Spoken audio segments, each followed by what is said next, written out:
was in the wrong screen. We should be live now. Hello, everyone.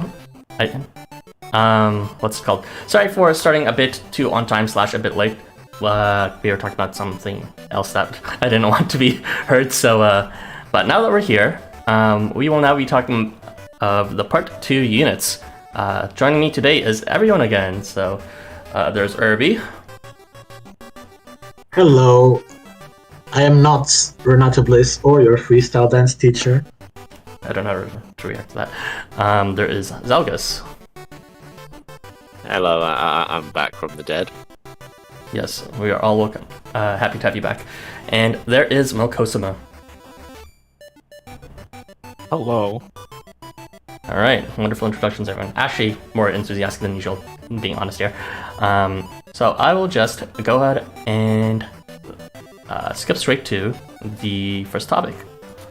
So we will first be talking about Hekate. That is how you pronounce her name, I'm pretty sure. I looked it up. So Hekate... Yes, it is. Thank you for checking that as well. Hekate is a debuff rewarder in the sense that it's kind of hard to, what's it called, give her like a simple tag for it, but if you read her kit, it's pretty simple. Essentially, she gives everyone, or she gives the unit in front of her a skill after she moves, where if that unit thereafter is debuffed, then they have a high chance of 80% to receive crit to self. So actually, for her 4-star, that would be a crit plus. So it's essentially the same multiplier, I believe, that Mephistopheles gives at 6 times. And she also provides the debuffs herself to trigger that, being poison and fatal poison and burn. And altogether, when they all are applied, or when they all roll to be applied, you have a 98% chance, around that much, to actually activate crit plus. Let's see. So one thing to note is all of these statuses, even though they're generally weak, altogether they do actually do like a pretty annoying amount of damage to your allies, of 1200 HP being reduced per turn. So keep that in mind. Fortunately, she does have a healer role in addition that lets her compensate for that damage to allies. So whenever she moves or idles, so whether she moves or not moves, she will be healing 300 HP to allies on square round. She'll also be applying Blessing to allies on square round on phase start. And she has this unique strengthening skill where on appearance, she gives everyone within 3 square cross range plus 1 square around a status where if they have love, the status love that is, that you can apply by love relationing people with each other, then they will receive a 300 additional HP per turn. And the love status, if you guys don't know, also bestows 300 HP per turn. And altogether, presuming you actually played around with love relations and take advantage of that love strengthening, will give 1500 HP per turn. So that's actually pretty respectable. If you remember someone like Jamboree Aizen, for example, whenever he moves, he had a pretty substantial heal to allies. That was also 1500 per turn. Of course, this isn't like conditional to, there needs to be some movement to trigger love, as well as Blessing does last forever. But it's a decent effect for the compensating for the damage or the HP being lost with burn and fatal poison and poison. And also, what's it called? It'll last for a while, even if Blessing doesn't last forever. When she applies that after deep effect, it lasts for 5 turns. So, it's like they kind of match in timing at that point. In addition to those 2 roles of being a debuff rewarder and a selfless healer, she is also a bit of a tank. Not like a main tank or anything, but like I'd say like a minor tank.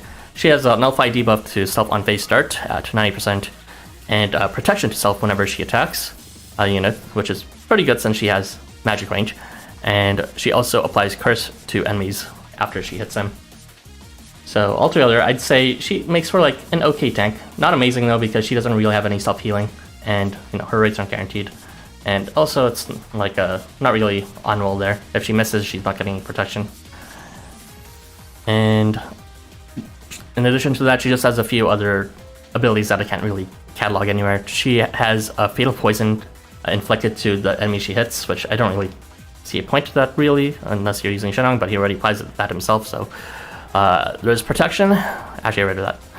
She has resistance to curse and confusion, which is whatever. She's not going to be used for damage, honestly.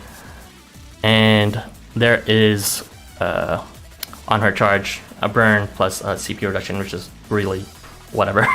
not interesting at all. But yeah, so that's her kit in a nutshell. For specific recommendations about her, I would say, yes, obviously take advantage of that love strengthening, because 1500 HP per turn is respectable. It's quite a lot, actually. And as I mentioned before, she's not exactly the best tank. She's like an okay tank, but she could be better. So I would say pair her up if you're going for that defensive strategy with other defensive supports. In particular, you can bring Hermes along so that you can reverse the damage being done from these debuffs into healing. But any other healing / defense provider would be good, whose buffs don't overlap, of course. And then you may also want to consider units that remove all those debuffs, so that you can keep on applying that to other units, or to the same unit to give more debuffs again. So this could be either Jamboree Aizen to remove those debuffs every turn, or Tante to remove them at the start of turn.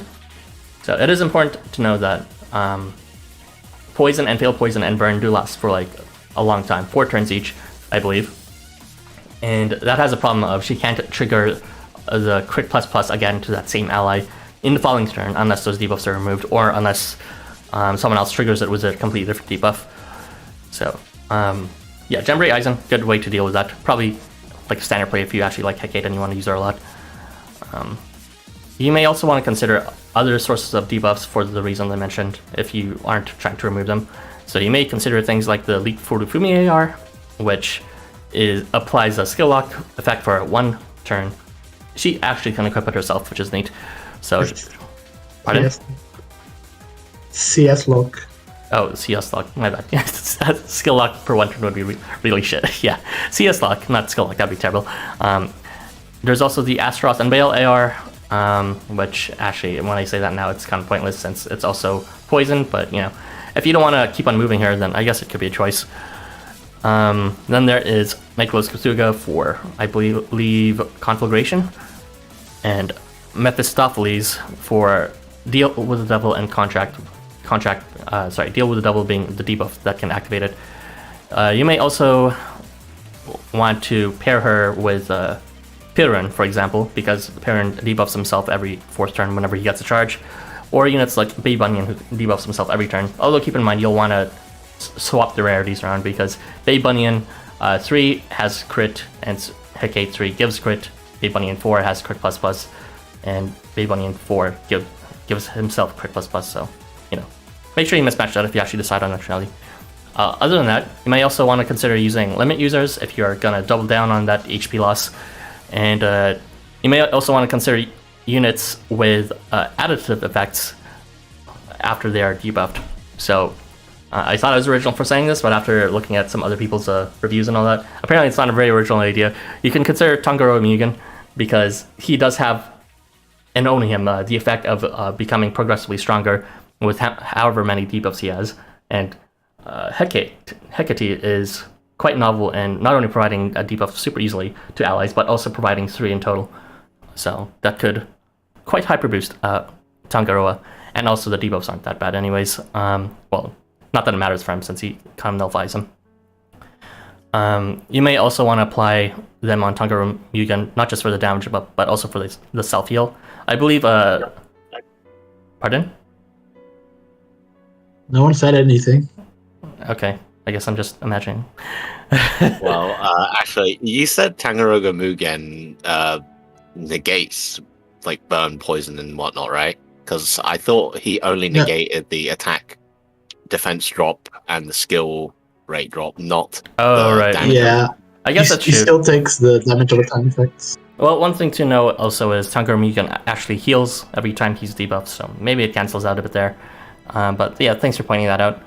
And I believe Summer River Adventure Jugo also self-heals whenever he's debuffed.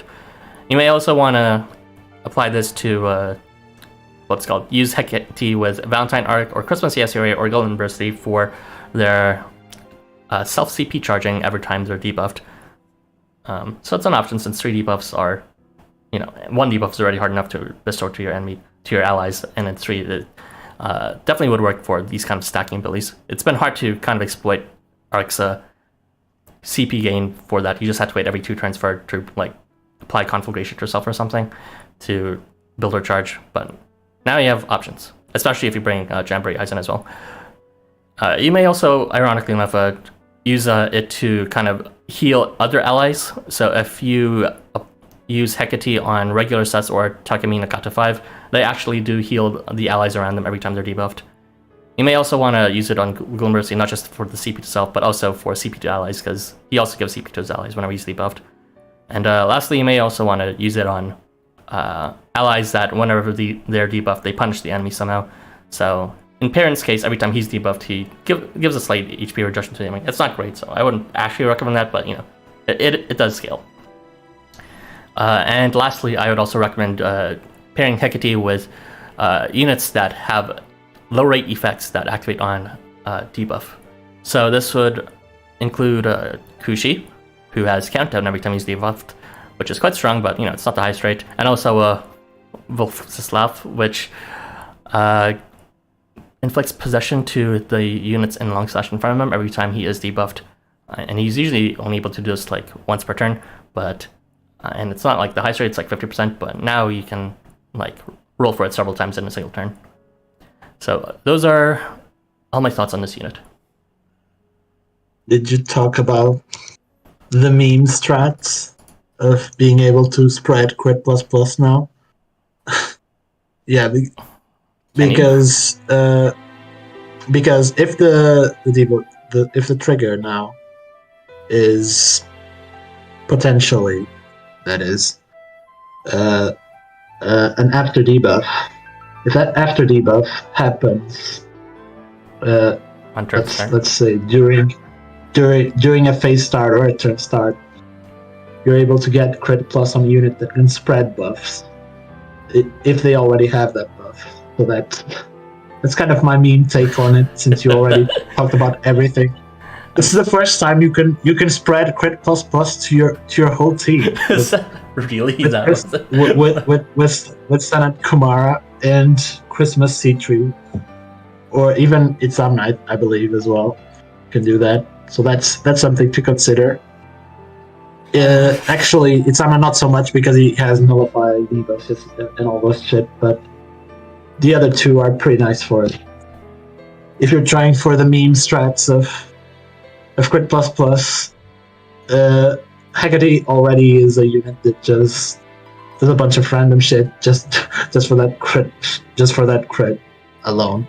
I thought, yeah. If you're going for the meme, I'd say go all out and just pick up those units that allow the refreshment of debuffs and debuffs to be removed and siphoned to other units, just so you can keep reapplying that debuff through other means, like for instance Shenong or something like that applies the poison every turn or phase start or something like that, so you can spread that crit plus every turn to other 2 allies or something like that.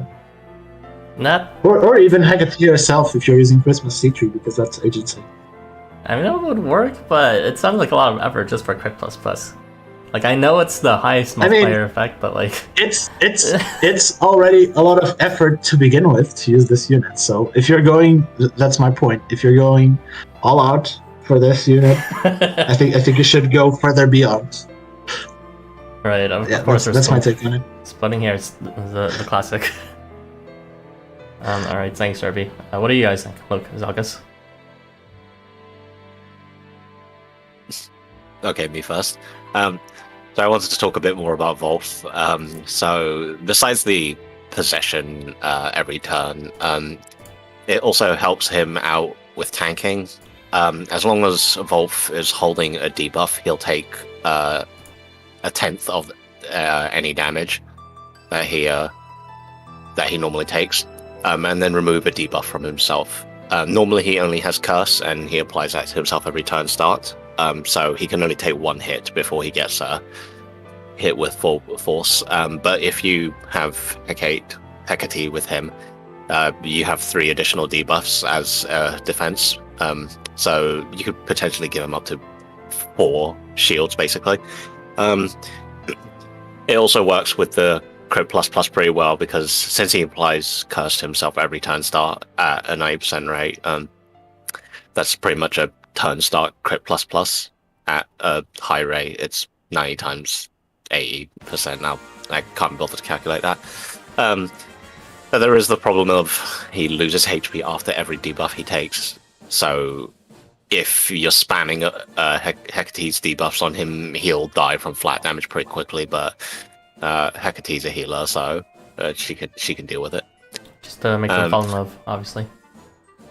I mean, you could do that. The good thing about love is just that you can manipulate it however you so choose. Ethical implications notwithstanding.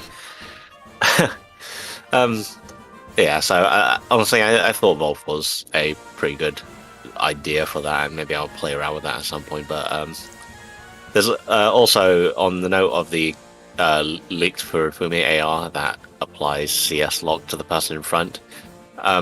While Hekate can equip that, I'd say it's actually better to equip it on someone else besides Hekate, because you don't. So you move Hekate once, and then you gain the crit plus buff and the poison burn for 5 turns, and then she can't do anything else for 5 turns to that person, basically. You don't really want to be moving her every turn for those 5 turns. You probably want to put that AR on someone else who wants to move. So they can give the debuff, trigger the crit plus, and also do whatever they do as well. Unfortunately, it seems like Wood and Nether kind of has a dearth of move buffers, especially ones that want to do it every turn. Yes, I thought about that. There's it's also like he's always been out there, but yeah. I never want to use him in the end.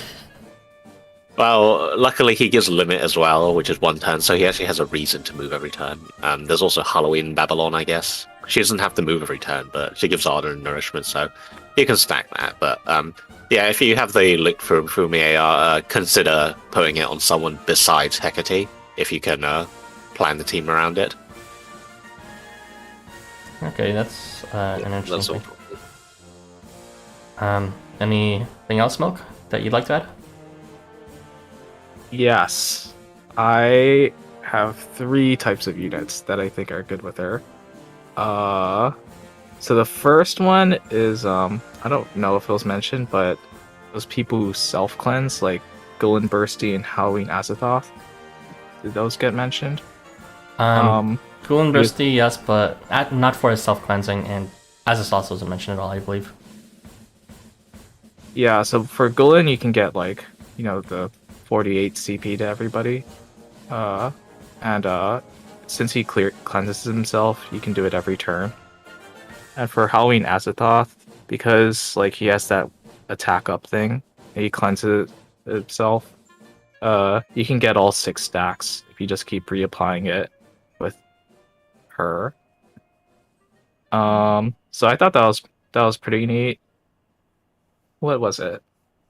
Hey. The next type, I think, is I want to talk about Summer River Jugo a bit more, because Summer River Jugo is interesting because he's somebody who can apply different debuffs compared to the ones that Hekate applies to him.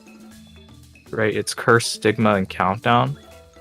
So when his turn start rolls around, he can get the crit plus instead of depending on attacking. So you can reasonably use him, actually move him and still get the crit plus and spread the debuffs. So that was pretty interesting, I thought. The third type of units, I would say, are people who apply weakness to themselves. I'm not talking about Etherfield. I'm talking about Tindalos. Kagutsuchi? Oh, okay. Yeah, Tindalos gets it on every turn 3, right? And since Hekate actually has a relationship with him, I think it's a good combination to like use her with him. And yeah, J-Kaku also gets weakness phase dart. So you can get the crit ++ J-Kaku CS. So that's very cool. It completely slipped my mind that Jindalos applied weakness to self and that he would actually take advantage of Hecate's synergy. So now I see where the like relation could be there. So thanks for pointing that. That was good. And also, I keep on forgetting that Howling Azazoth has Golden Burst things of removing debuffs every time he's debuffed. It's such a strong ability, but also a very forgettable one for me for some reason. Yeah. I actually think Summer Shen is really good just because he has that remove 2 debuffs. Although it's kind of a shame that he doesn't usually remove the poison out of Hekate stuff. But I think that Summer Shen is potentially going to be like a very good pick just because he can trigger everybody else's crit ++. At least from what I've tried in the gameplay with her. Yeah, I think having an extra source of debuffs is... Yeah. Yeah, I see what you mean. That's a pretty neat idea.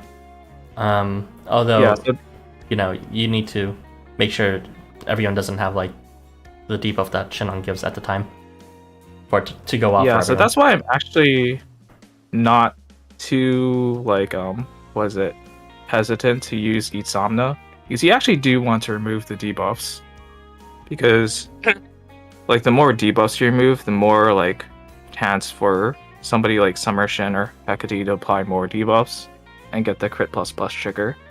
So yeah, she's cool. She's very like, I thought she'd be pretty plain based on her kit, but the more I think about it, the more interesting ways you can play with her, because it's like you could either keep all those debuffs for various purposes, like with Tongoro Migen, or you could remove them all. And both strategies work for different reasons. And then there's like the healing aspect of it with Hermes. The list goes on of like, for some reason, like debuff management is very like interesting on the ally side, where we've been giving units that both benefit from debuffs as well as are excel at like removing debuffs, and as a result, Hekate has various ways of being played, and I think that's neat. Oh, there's also another unit that has a after debuff trigger that people forget about. It's a regular Cthulhu. Was that mentioned? Oh yeah. He gets like Rage Plus, and you know it's like a crit ++ CS. So it's like, yeah, sure, go for it, right? Yeah, I think overall, I think this is actually the unit that I pulled for on the banner the most, just because I think like having consistent after debuff triggers is like something that's really not possible like with any other unit. So I think she's the most unique in terms of like gameplay so far. Yeah, I got her, so that was pretty fun. Yeah, I was happy to get her too. Although I wasn't very happy for the rest of the pulls, but you know, Hekate is growing on me, and you know, LifeWonders was quite generous in not only giving a debuffer or a reliable ally debuffer, but one that gives multiple debuffs at the same time. So that also has its uses. And perfectly also the right amount for Chambry Eisen to remove them all. It'd be annoying if like she gave any more at that point. And also they're all like relatively weak debuffs too. It'd be kind of, you know, annoying if she gave something like Curse or something. But she doesn't, which is good. Anyways, are those all our thoughts on Hekate? Oh, I actually have a last minute thought. Sure. It's that you do use her with Valen Arc. You get Burn and Conflagration on Valen Arc, so that's kind of scary. So yeah, watch out for that. Oh right, yeah. It's fun. She's already a risk-based unit in terms of just the HP reduction. You know, so if you guys have Balls of Steel, then could work out with Arc. Just make sure they don't get hit. But I will go ahead and read up the comments now. So what you were saying it would be annoying if she gave any more debuffs. What debuff would you say besides what she already has would also not really be that that debilitating? Because she has like all the damage over time abilities, but what else? I guess fatal poison stacks. I don't know. Does that count? I think all the other ones are like defense drops and attack drops and shit. So Yeah, so she picked all the weakest ones, which is quite incredible. I like how they repurposed these shit-ass debuffs and said, okay, allies benefit now, and we'll give these weak debuffs to the player, and he can actually take advantage of that. But yeah, these three are pretty much the weakest ones. Everything else, like break, freeze, and all that, they have something that you just generally really don't want for most case scenarios. But like, you can live with a bit of poison, fail poison, and burn. Drain. Yeah. I mean, Drain is annoying for the player. It's just shit against the enemy. Drain and... I was gonna say Drain and Obstruct, and then I stopped myself instantly because I remembered they're actually really annoying. Yeah. But yeah, she's pretty much, like, utilized debuffs the best, and I have a feeling that we don't see it right now, but she might be like a centerpiece unit for a lot of quests in the future. Just because, like, I doubt they'll release a unit like this again that gives multiple debuffs. In the same way that Jamboree Aizen is kind of like a centerpiece unit for whatever his niche is. But yeah, I am going to read out the comments now, if you don't mind. I just thought one of the comments described it very well by Gerber that I just saw as we were talking about this unit, which is random bullshit. Go. Yeah, that I think that perfectly describes Hekate, to be honest. What the heck? I'm not sure if it's random bullshit per se, but yeah, I don't know. I think she does have a lot of random bullshit. Like, I would say for some things like yes. yeah, she has some useless things. Yeah, like or the fatal poison to enemies. No purpose really, honestly. Outside the crit plus and debuffs, nothing else matters there. Well, to be fair, that's a very right. I also thought it was funny that you called her a minor tank because like curse to enemies and protection to self is like very like enigma tier. So I thought it was funny that you called her a minor tank because of that. Well, you know, it's like curse is actually helpful for everyone, but it's like, you know, it's just who she hits, which won't always be everyone. And protection is just to self, which is not nearly as useful. But yeah, Enigma is... He might work one day, Copium. Anyway, I'll go read the comments now. Hello, Sweet, Prisma, and Tiber, Tigerius, and Sartox, and Luther, and Vivid, and Jerbear, and there's a lot of people in there. Yes, it's time, Jerbear. And Lego. Let's go. Everyone's here. It's not Smash Ultimate, it's Housamo. Hi, everyone is here. Tick Mama. Hello, Dino. Tick Queen. Heyo, good morning. Love doesn't last forever. Arison 2022. Oh, don't I know it. Anyways, Harvey Keys, dabbing. Thank you for joining that. We love Queen. Does love buff stack with the AR love buff? What AR love buff? There's no AR love buff. There's a friendship one, and there's friendship strengthening, and there's also hate strengthening, but there is no love strengthening from ARs. This is the first love strengthening effect we have, I believe. Is that right, or am I mistaken? You guys? They corrected themselves in the comment later. Oh, okay. Yeah. I am correcting them. My bad. Rather than be a skill. Some effects, yes. Oh wait, the AR is not friendship and not love. Yeah. Don't mistake the two. That'll kill you. Hekate's kit is just Self-New Wounds for Turing. Gives poison so his poison weakening kicks in, and also resists his unique CC. Does he resist the CC? No, Hekate resists confusion. Crowd control. Yeah. Oh, well, you're not going to be moving her anyways. Who cares? Oh wait, never mind. I already forgot her main gimmick. You are going to be moving her. You'll be moving her once, alright? And then, whatever. Fine. I'll give her that much. Let's see. Hello. It's because the banner was worse than hers. Yeah, there seems to be a consensus among Zalgus and Irby, probably Mocha as well, but I'm not sure, that this banner is better than the first one, hence the title of the stream. But we'll get to that. That's why Turing dislikes her, or she counters him in the story. Kind of. I think it was some separate reason about chemicals or whatever, but who knows. Babe Boonian synergy. Babe Boonian opposite rarity synergy, more like. I think she can pair well with Valentine Arc for their CPU charge shenanigans. Yes, but as Muck pointed out, keep in mind the penalty for conflagration activating with burn. It's pretty dangerous since Valentine Arc puts conflag on self.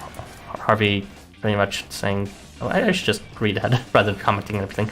Not if you kill everyone first. Or use Guts memes for the limit at max potential. If you're spending a turn to charge this charge, then they're not going to clear the board on that turn. Oh yeah, that's true. It's essentially just like Kasuga strats at that point. I wonder if her kit works for Halloween Azothos. The crit seems good, and Azothos also got generation for the poison damage over time. Yep, we did talk about that. Valentine Chemo would be able to get his Vigor and Ardor quite easily thanks to her debuffs. And there's Howling Azothos for an stackable attack buff. I completely forgot Valentine Chemo's kit. Does he have an after debuff effect? He does not. Yes, he does. He gains like Vigor and Ardor, I think. And he does have that thing where he gains weakness when he misses, and then after debuff he gains attack buffs. He gains Vigor and Ardor, I think. Yeah, I think like that. I think I specifically avoided mentioning people that had after debuff effects. That was just like a status because it's like statuses don't really stack. And so I kind of just focused on rare cases that really do stack, like with Tongoro Mugen or HP and CP effects, which are additive. But yeah, she's cute with Halloween Azothos, but he doesn't really need help in the first place. Does Halloween Azothos debuff himself? I'm pretty sure he needs some extra source of debuffing. You can manipulate love, Zalgus 2022. Halloween Azothos works better with Valentine Itzamna anyway. Yeah, I can see that. Yeah, but I like to see big damage numbers, lol. I'm a fan of using her with a Gulin Bristy even though he's cushy as hell. Seriously though, creators really love to make anyone into a DPS unit, except for Enigma. He doesn't eat their stuff for some reason. Truly an Enigma. I join in on this discussion, but I don't really get this deep into team synergy. I just pick whoever I have maxed and MC5 and hope for the best. Maybe not MC5, but I like the honesty there. I only ever think team synergy with the high difficulty quests. I mean, yeah, that's kind of the assumption when we do these discussions, right?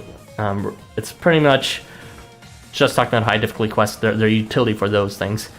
Well, as you'll be seeing, like in the previous discussion stream we had, it seems that LifeWonders is going to be also releasing units that are primed for grinding, so you might have some use cases for them too.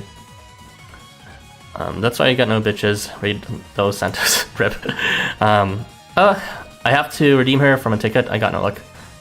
Well, the banner's not over yet, so maybe you can pull herself, but I think I'm done pulling this banner. This banner is just Summer Shenlong support. Almost everyone gets advantage from his poison now. I wouldn't say that necessarily, but what's it called? Milk seems to think it's gonna synergy. I just think, the fatal poison that she gives, it's kind of pointless because Shenlong already inflicts it, I'm pretty sure. Why did 5-star Perun come home in one pull? Because you are quite lucky. Virtual Summer Memory confirmed reprint this year then? Copium. I rolled too many times for a Shenlong already. I don't know if I can keep at it. That was me with a bad T-Fun. I just completely gave up on pulling him every time he shows up now. Hekate. She's really loud, lol. I haven't used her. The only unit worth getting. Interesting take. Does she synergize with the Jiangshi? You'll have to ask Zalgus for that since I don't really remember mob kits. I don't remember. I'll look it up. Alright. Arathon pull resources. Hope you can redeem it. Thanks, Resma, for the 2 CHF, which I don't know the translation rate, but thank you very much. Kalki can also take advantage of Hekate's kit. Yeah. I would just recommend the Leaked Furufumi AR, but if you can cleanse those debuffs right after, then yeah, he can take advantage of it. The problem with Kalki using poison as his trigger has always been that, what's it called? It lasts for a bit longer than his actual all-range effect, so keep that in mind.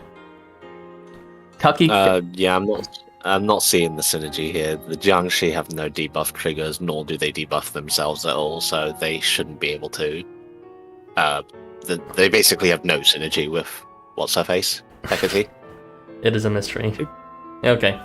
It could be about the AR with the poison / fatal poison resistance. I don't know.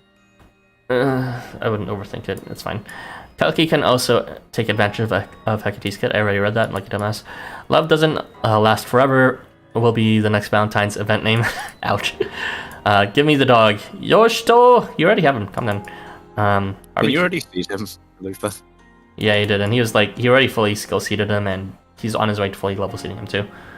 I thought Isafril. Okay, I looked up his name. It's not Isafril, it's Isafril apparently. Or is Israfil? I'm not sure. I thought Israfil needed to always move because I thought his health gets destroyed. But apparently it's on the enemy LMAO. Yeah, that's correct. So it's actually a quite interesting effect. I mean, talk about him already. Okay, we'll get there. It's the next one. So speaking of, let's move on to the next unit. We'll now be talking about Yoshito. So this will be handled by Zalgus. Of course. All right, screen's up and ready for you. Is it? Oh, my fucking broadcast paused. There we go. Right, so Yoshito, he is the next Takenshi. He's the 6th one, so that makes 2 more. And he comes in as, I would describe him as a support who can do lots of buffs and debuffs, both offensively and defensively, but he can't do them all at once.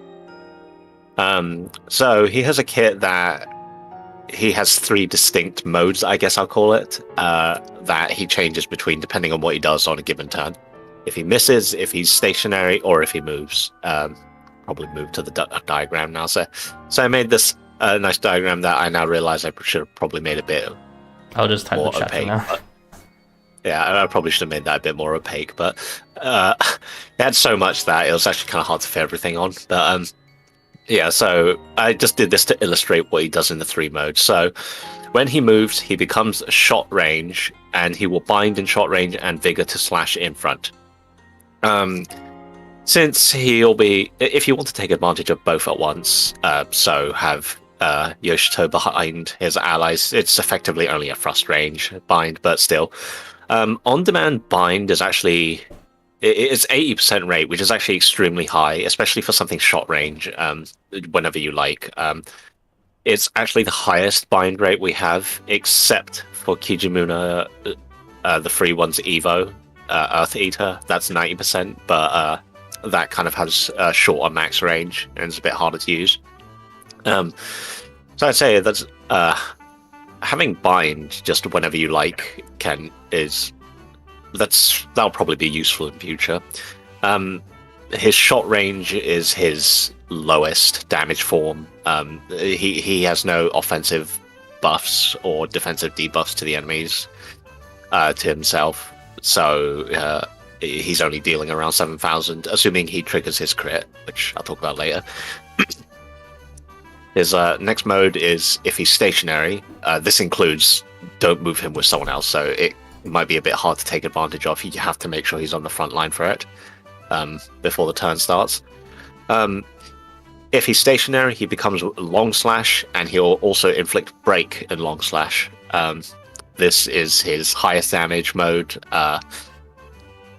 Although I don't know if you should be using Yoshito purely for damage, since he's more supporty, but the option exists. 90% break, it's very high rate. It's actually our highest rate, I'm pretty sure. Like single highest rate. I took a quick skim through the status page. He's also the only one who can inflict it in this kind of range and long slash, so since he's also long slash at the time, it could be useful for kiting. Kiting out enemies who can't reach him, and he just continues moving away from them when break wears off. So that could definitely be something to consider. And his final form, just realized how silly that sounds, is that when he misses, he becomes slash range and gains combo, so he will attack again. Right after that, he will inflict freeze in a 3x2 area in front of him. It's actually a 3x3 area around him, but it's effectively the same. And he will apply protection to self and allies adjacent. So pretty balanced on that one. It's the damage on that is not as high as the long slash, but it again, I wouldn't be using Yoshito as the main damage dealer. So lots of support there. But again, these are all mutually exclusive. You can't do any. Well, that's not quite true. But for most cases, you won't be able to do them all out at the same, or any of them at the same time. The only exception is if you move and miss with the short range, but that's splitting hairs. So besides that, he also has a timer on himself. While he's burned, his skill activation rate drops by 50%, and he starts burning himself from turn 6 onwards. So unless you have someone who can remove his burn, then his skill rates basically drop to very unreliable. This is phase turn, so you have 5 turns every phase basically to clear before he starts burning himself. I had to do a double take when I read that related. Because like I don't remember the last time when we had like phase turn abilities like that. It's usually been total turns or something like that. Yeah, I don't remember either. It is usually like that. I have no idea. It's probably something lore related, but also I guess flavor for his kit. Yeah, give him a drawback. He also gives himself. he has the stupid, what's it called? Spiritual Dog Warrior upgrade buff. So he gives blessing to allies adjacent and self after being hit. And he also has kind of like Mecha Man, but higher rate. He gets tenacity after being hit. Since it's after being hit, that kind of sucks, but the proc rate is decent at least. And he gives himself crit after any buff he receives at 40%. The base rate is unfortunately kind of low, but he gives himself lots of buffs. He'll always give himself a weapon change buff. He can give himself combo. He can give himself protection, etc. So one of the things I like about his kit actually is the fact that all of his rates are actually very high. For his support kit, they all range from 80 to 90, with the 80 being the bind. So he's quite reliable in, like, even if you're not skill seeding him, you're looking at 90% to 100% buff rates, which is quite high. So that's nice at least. So you don't really have to worry about him failing procs often.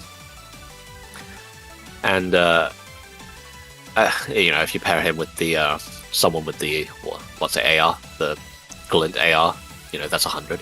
So that's nice.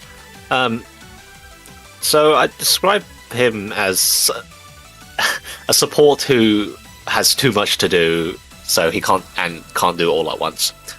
But because of his diverse kit, he inflicts plenty of debuffs and plenty of buffs as well. Because of his diverse kit, I think he can fit in with a lot of team comps, so much so that I didn't actually bother thinking of any, because I pretty much just figured you could probably find something to fit him with. And I have no idea what ARs to use. I didn't even bother looking at those, honestly. That's fine. I didn't want to. It was 8 AM. But yeah, that's how I describe him.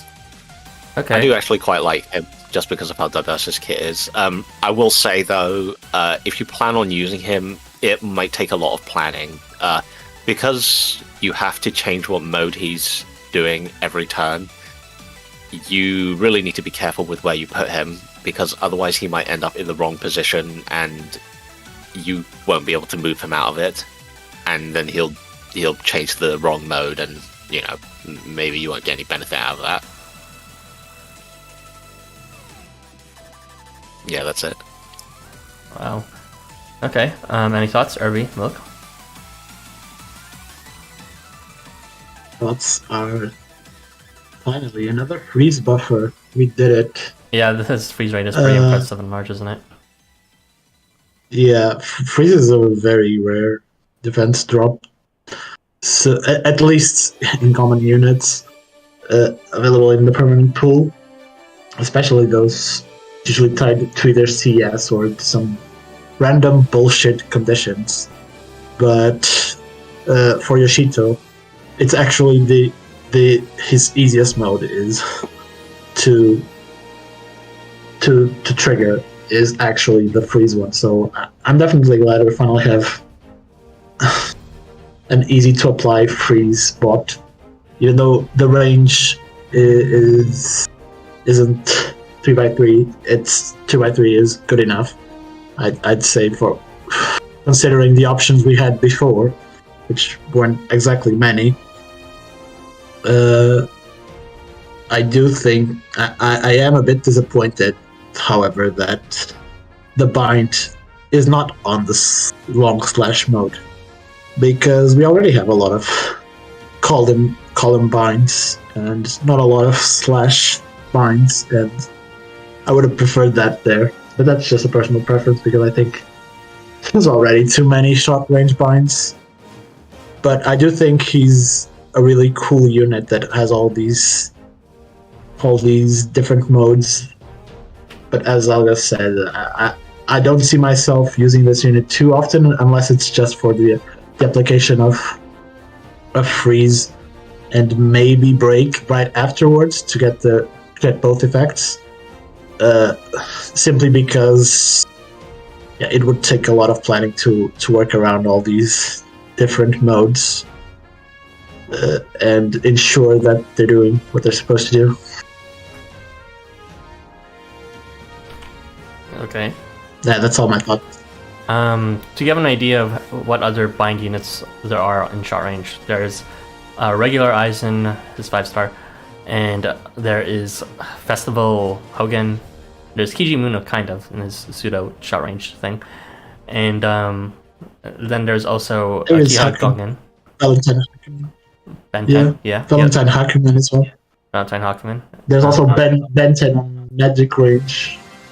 Yeah. There's too many binds. Yeah, and Slash, I think it's like bind is usually the front line units do a lot of damage, so bind would have been more useful for them in most cases, to be honest. So I can see what you mean.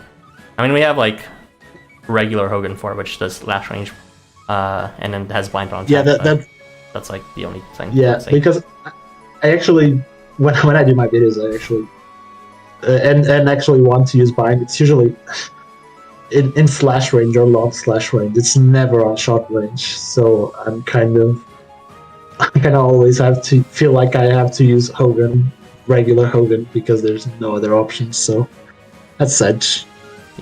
Yeah, I see what you mean. I feel like doing that sometimes too, like with the Warmongers, because it's kind of annoying with everyone in front doing so much damage. But yeah, any other thoughts on your side, Milk? He reminds me of Halloween Ibisu due to having protection, freeze, and bind. And bind? Yeah. I guess you're right. And is also another. I guess he also has combo. Yeah. So I tried playing with Yoshito. I think the form that I would use the most is just this freeze protection one. But like occasionally moving to get vigor.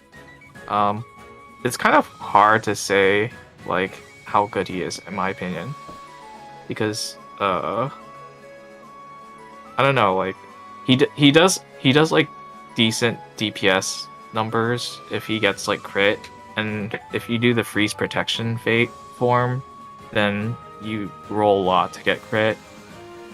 I really want to try him with like Tetsu Walk-on AR because he gets a lot of buffs, but I don't have it still, so that's kind of sad. Sorry, Milk.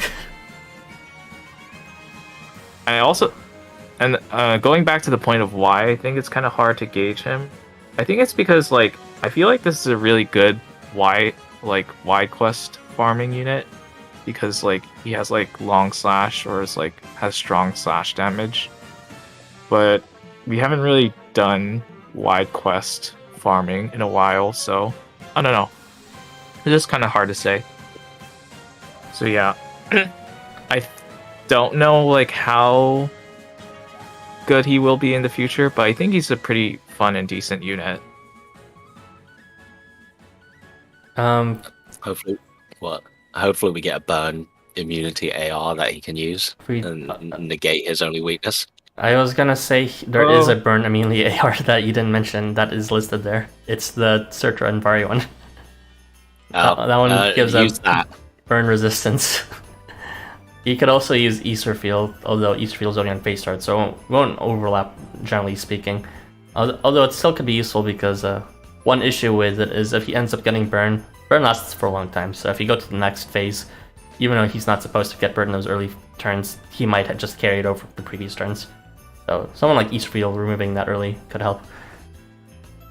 But yeah, I do like the concept of Yoshito in terms of, like, we often have the specialist categories, which is my favorite, and you know, I've always kind of dispreferred the more general categories of all-purpose units. I'd say Yoshito is like one of the first all-purpose units that's not just brain dead, but actually requires careful planning. So that's an interesting thing. I'd say he's the opposite, if anything. I think he's like bigger brain than most units in the game. Yeah, and so you could probably bring Yoshito in pretty much any quest as an all-purpose unit, but also you're gonna like need to expand your like brain and reach the astral plane to figure out how to use him. But yeah, so thoughts that you... Sorry, go ahead. Something I didn't mention, because this is mainly relevant to me, but most of his kit is actually intact in his 3-star form. He lacks the weapon change gimmick, and I think he doesn't bind enemies, but the rest of it is intact. So he's actually quite, for a 3-star, he's actually quite the offensive buffer, because he can offer freeze, vigor, and break. Again, he can't do the break at the same time, but he's actually kind of better at freezing and vigor, because he can do those simultaneously because he doesn't weapon change to shot. He's only slash range. The slash range does limit his freeze range a bit, because he can only do like slash range one vertical space away, but for freeze. But I would say his 3-star is quite notable for how much damage he can change or increase. I am. Go ahead. Alright. I am a bit surprised that he gets a downgrade from his 3-star to his 4-star in his tenacity to self, because it's before being hit on his 3-star and it's after being hit on his 4-star. What the hell?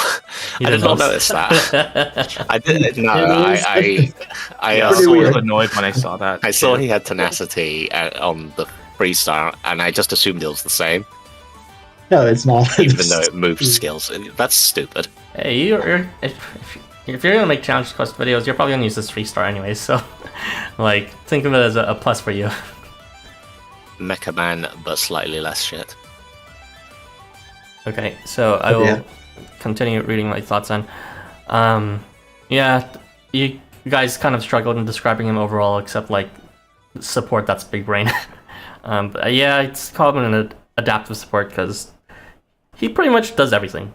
But like, you need to have to know how to use each of his things. He has offensive support with facilitating offense with vigor and disrupting defense with freeze and break, and also having, you know, his own damage dealing potential with crit. And he is also defensive support with healing, as well as a protection and a blessing and tenacity, and also an offensive disruptor with bind and possession on charge. Although he does have a hard time getting his charge. And yeah, that's like 3 different very strong debuffs: possession and break and bind, all in single kit. So it's honestly, there's not really a simple way to describe him. So not for beginners, honestly, but it is an all-purpose unit in the end. So consider using him for, like, I don't know, first turn, like blind clears of quests you haven't done yet. You may want to consider bringing units that provide additional healing and defensive support, because I think it's quite neat that he can heal and provide defense, including to self, without even moving. Whereas like units like Tangaroa and Snow would have to move, for example. So you could like stack that, for example, with someone that gives like tenacity on move, like Kotaro or something. And of course, like Milk said, you can equip a single bows club on this, or I would also say the Unvaried Kotaro AR, since you may be moving him frequently too, to get a bunch of CP in, because his charge is quite respectable with crit as well as the strong debuff possession. And yeah, there are burn mitigation sources, as I said, Israel as well as the Unvaried Searcher AR. And yeah, I guess that's pretty much it for my thoughts on this unit. Oh yeah, speaking of debuff prevention, I forgot to mention for Hekate as well. Did you mention anything about purification? Oh yeah, I forgot to mention that, but that would help too. Yeah. Purification would help there, and I would say it would help Yoshito, except if not for the fact that purification is prohibitively rare. I think it's only Israfil and the Sarutahiko, and Sarutahiko does a phase start, doesn't he? Already forgot about Perun.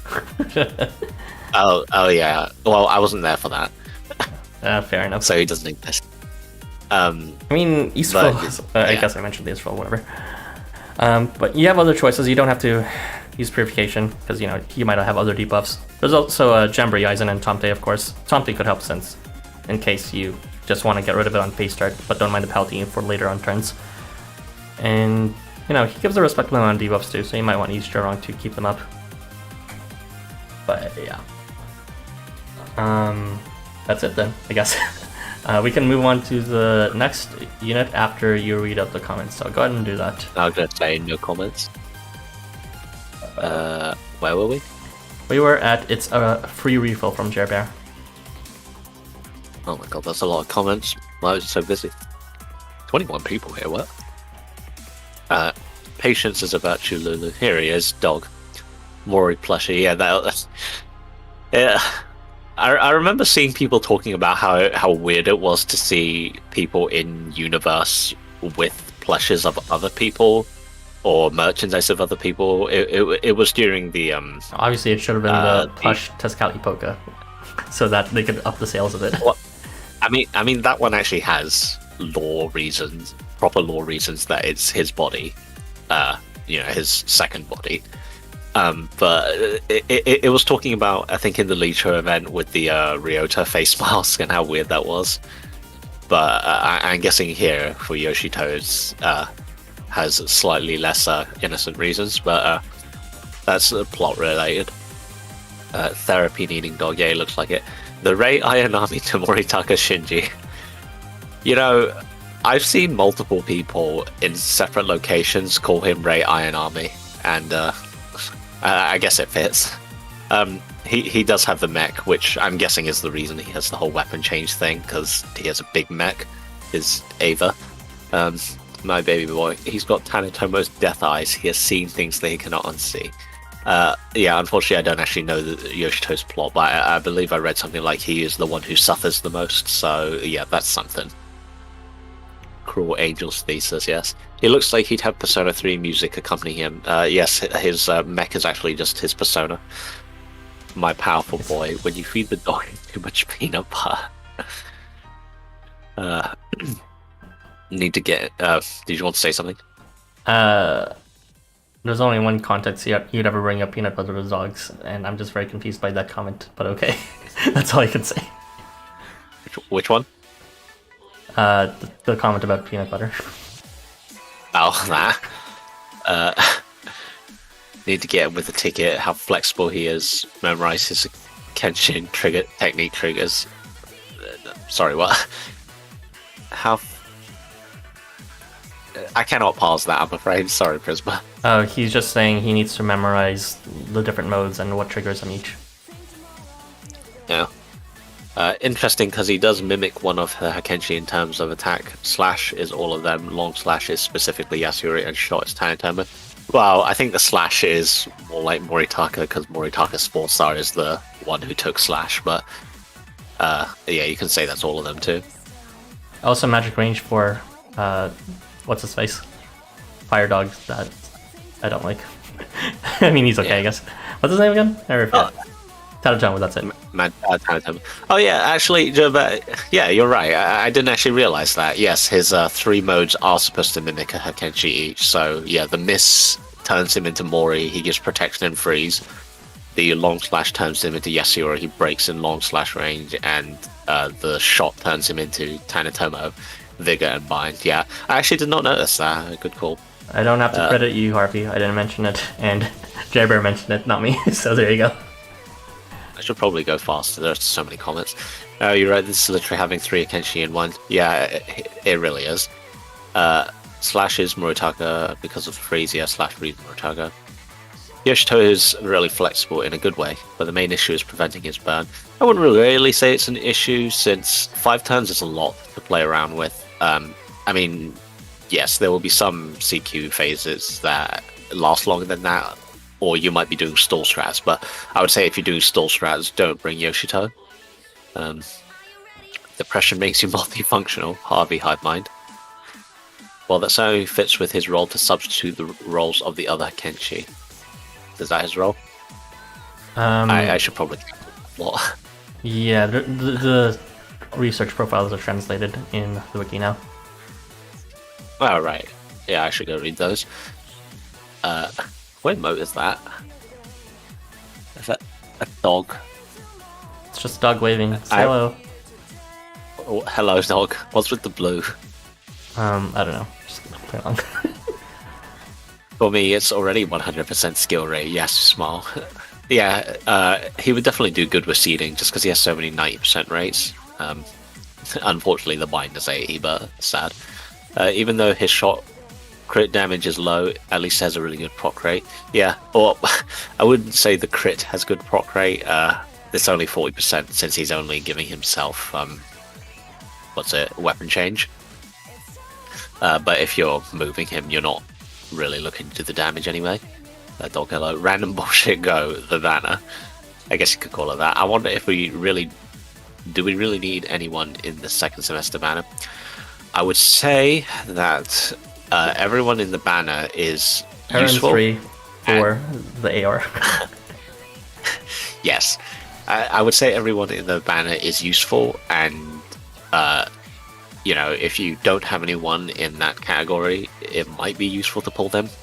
But I wouldn't say any of them are essential. None of them are Leonan tier, which is good, because we don't need another meta warping character.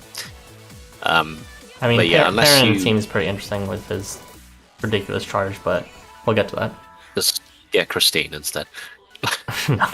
No, Perun's better. But I would say unless you really like anyone, or if you really think you need them, then you could probably skip. These are all permanent, remember, so you might happen across them. Not the 5 stars there. Good luck with that. Interesting how you say he's best at supporting, but the best teams I found with him are turning him into a hyper DPS, since he can take literally any offensive buff while also rolling for crit. I mean, yeah, but you have like a million other units to use for crit to self, and it's only 40% for you. Like, calm down.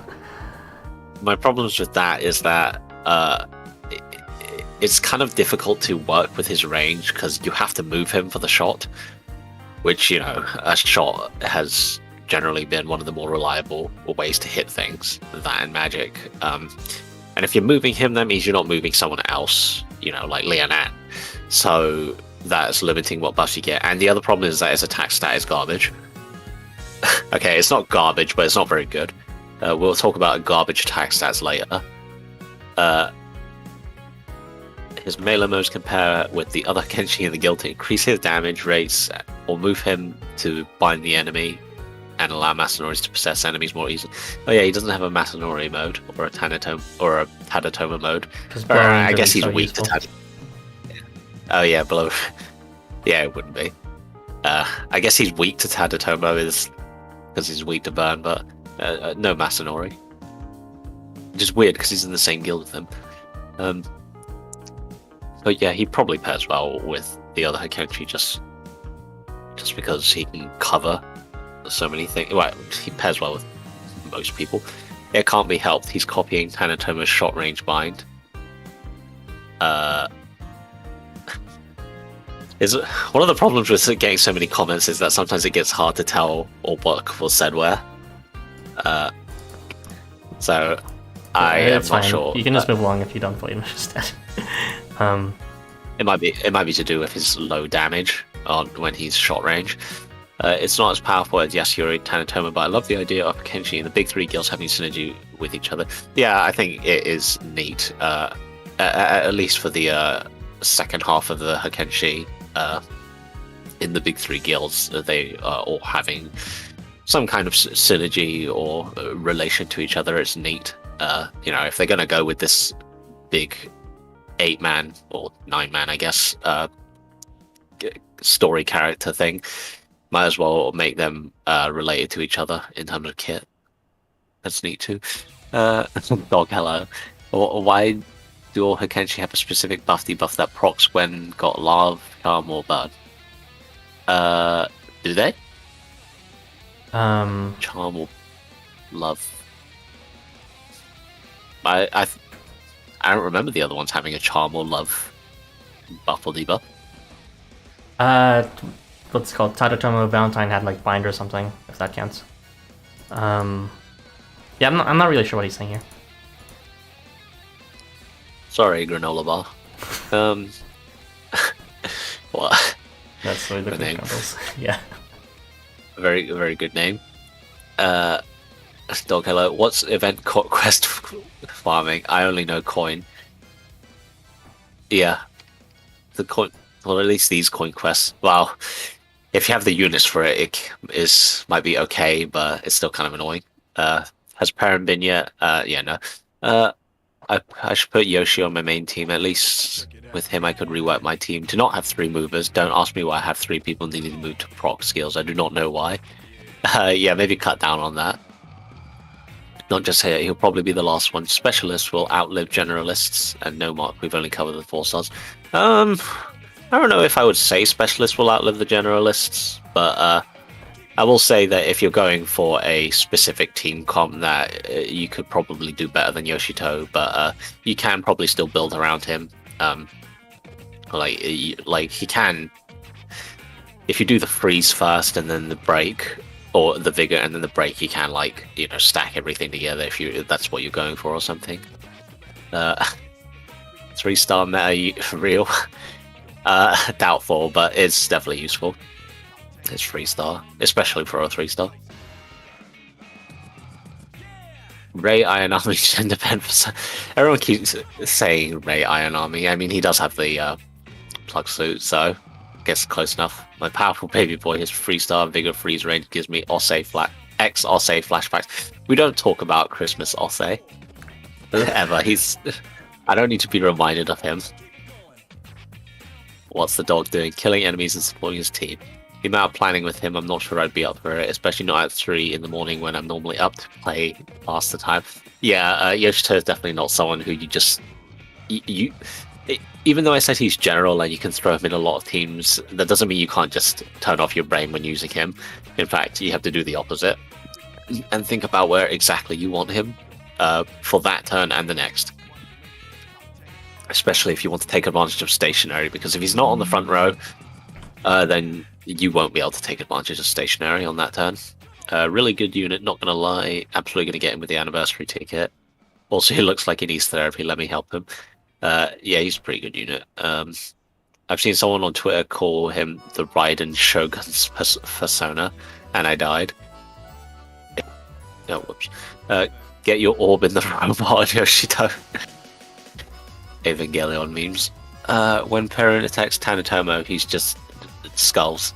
We'll talk about Perun eventually. Probably talk about the Kanatomo thing. Oh, yeah, his debuff weakenings. Yeah. Considering he has the skills of the others, it makes sense he has parts of their kits, yeah. Does he apply burn to imply his robot companion overheats? I hope he has a relationship with Masteroni that's more wholesome. Well, he is in the same guild, so maybe. And I guess it could be his robot overheating. I don't know. Could make sense. Honestly, I read his research profile and there was nothing really to indicate what the burn could be referencing, so I was very confused by that too. My assumption was Tadatomo, but that's just because he's a Kenshi and his burn is his main gimmick. The emote is Sleeping Dog. That's a sleeping dog. More important question though, what's his breed? I was actually going to ask what his breed was, but I actually completely forgot to ask about it before I started reading the comments. I have no idea what his breed was. I hope someone can answer Giro that breed. for me. Giros don't need to specify their breed; they just have to look dog-like. I mean, you can tell what's his face. Yasuyori is a German Shepherd, mostly. But can you tell what Bucci and Yamano Taisho is? I think not. No, I can't. Just want to say hi before heading to bed. Thumbs up. Hello, Daddy. Thanks for joining, Daddy. I often see Daddy, what's called in chat, saying I'm always asleep, or like it always starts at 3 a.m. for me. So, yeah, it is quite miraculous he was able to join, even if he is already out. So, Sarah and Daddy. His breed is Doggo. Leonantier. Yeah, definitely no one in this new semester is Leonantier. It's the only joke they got for him, Desuwa. The fluffy ears gives me Schnauzer vibes. I think it's a smaller breed, a Mimir. Night Lulu.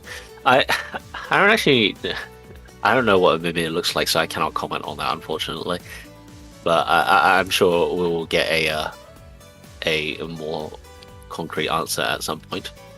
That I'm not sleeping well. Yeah, that's all the comments. That was a lot. Anyway, that was a lot. Yeah. Let's move on. That was probably like 40 minutes just for talking.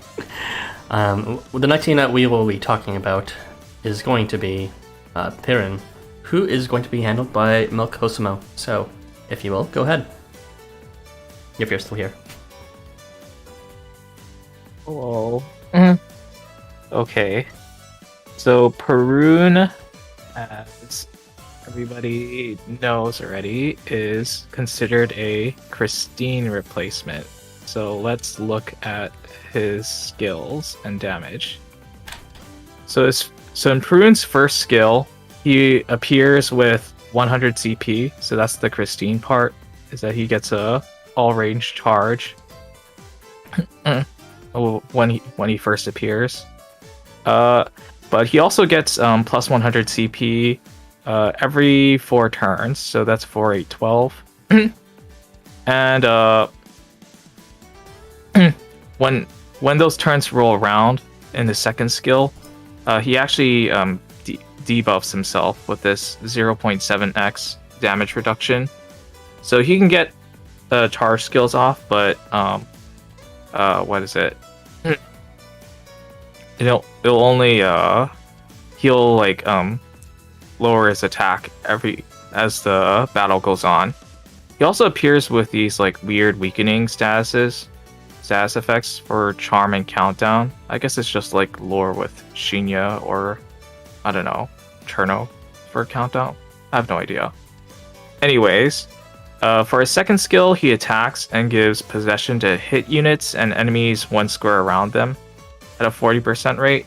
So it's not like an extremely high rate, but if you compare it to like really old possession rates, it's kind of good actually, because if you have enemies like next to each other, that 40% rate basically becomes a 64% rate because you get like possession from enemies being bunched together. So yeah, it's very similar to Virtual Summer Memory in my opinion, like this possession sort of like rate and range. Who has and he does in Virtual Summer Memory? I don't mean like possession, but the charm. Oh, okay. In Summer Memory, General, yeah. Like if you looked at like Half or Shen, they have like this sort of like slash rate, whatever, but it's a big range. Okay. So anyways, he also has a status attack modifier of dealing 2 times damage to possession enemies. So this is really important because it's he gives possession on CS, as we'll see later. So he's actually doing 2 times more damage if you don't recognize it from this. And he gets attack up at a guaranteed rate of 100% on phase start. For his third skill, he gives Ardor to himself at the end of the move phase, whether you decide to move him or not. So that's pretty nice. It's at a 90% rate, but it's basically auto Ardor, so that's pretty cool. He has this flat damage after debuff effect, but I think it's kind of useless because it's so low. Like most enemies nowadays have like really high HP pools, even mobs. So this minus 1k after every debuff is kind of whatever in my opinion. And he deals 1.5x damage to nourishment affected enemies. This comes into play later because if you look at his 4th skill, after he moves, he applies nourishment to everybody, including the enemies on the entire board. So in combination with this status effect, the bonus from nourishment and dealing extra damage to nourishment is basically a normal attack buff of around like 2.25x damage. So that's pretty cool. And he has this really high rate of paralysis to enemies in long slash range after he moves. And it's 90%. So that's pretty cool, I guess. Yeah. And he has status resistance to freeze. I guess it's like a world thing. Anyways, moving on. The most important part about Perun is his CS, where because he starts off with 100 CP, he's gonna unleash his CS once he appears, and this CS gives possession to everybody, to all the hit enemies, and he's gonna heal in a diamond radius of like 300 HP to allies for every enemy hit. So this is actually quite kind of significant healing, and the fact that it's all range possession is really, really good. Because it allows you to stall a bit, and it's just a rare effect in general. So yeah, so his all range CS is really, really stupidly strong. So let me get into why. Because you have Perun having attack up Ardor, and if you move him to get nourishment on everybody, and if the enemies are weak to possession, that is 45.2k damage all by himself. And if you compare it to other all-range people at SALV1 on first turn, Christine does 1.6k damage by herself. Even if you Li Nan boosted her, she would only be doing 18.4k damage with all range. So Perun, who does 45.2k damage just by moving him, is already like beating Christine like and Li Nan like by double damage. So it's kind of a crazy unit in that regard. Some other all-range people that might be of interest. If you try to do first turn Cthulhu, he does 10.2k damage, so by himself. So that's like a quarter of Perun's damage. And if you try to do a Halloween Toadie setup, which is really hard to pull off in my opinion, he does 12.7k damage. So Perun is dealing really, really high numbers by himself. Yeah, you almost don't even take advantage of possession in terms of them attacking each other, because you're probably not going to stall with it, and you're probably not going to make them hit each other because they're probably going to all die. Yeah, it's a really strong all-range CS. Like if you look at the numbers, he's basically doing 4 times as much as what we had up to for now for like first turn all-range. If the enemies aren't weak to possession, which happens for CQs, he does 22.6k all range damage. That's still really high. It's still double like everybody else. So yeah, and I don't think there's like really many enemies who can like resist that. So yeah, pretty cool, I think. As the turns go down to 4, 8, and 12, it does scale down a bit. For example, if possession is in play, then it goes down to around 31.6k, 22k, and then 15.6k for turns 4 and 8, 12, respectively. And that's still like really high CS damage. So yeah, it's just a really strong all-range CS guy. The problem is that in between those turns, he's just a long slash unit, so that's kind of really restrictive in range. So yeah, overall, I would say that he's like a really good all-range nuker. But the problem is that when he turns back into wide slash range, long slash range, he's more like tailored to long slash farming for wide quests. So that's something to think about. As we He's not really, as we saw in the coin scuffle, or at least some of us who decided to bring him. Oftentimes he just sits there on turns that he's not charging. So, yeah. his utility is heavily favored for his charge, and you lose a lot of that utility outside of it. Yeah, he's kind of dead weight if you're using him in like vertical maps.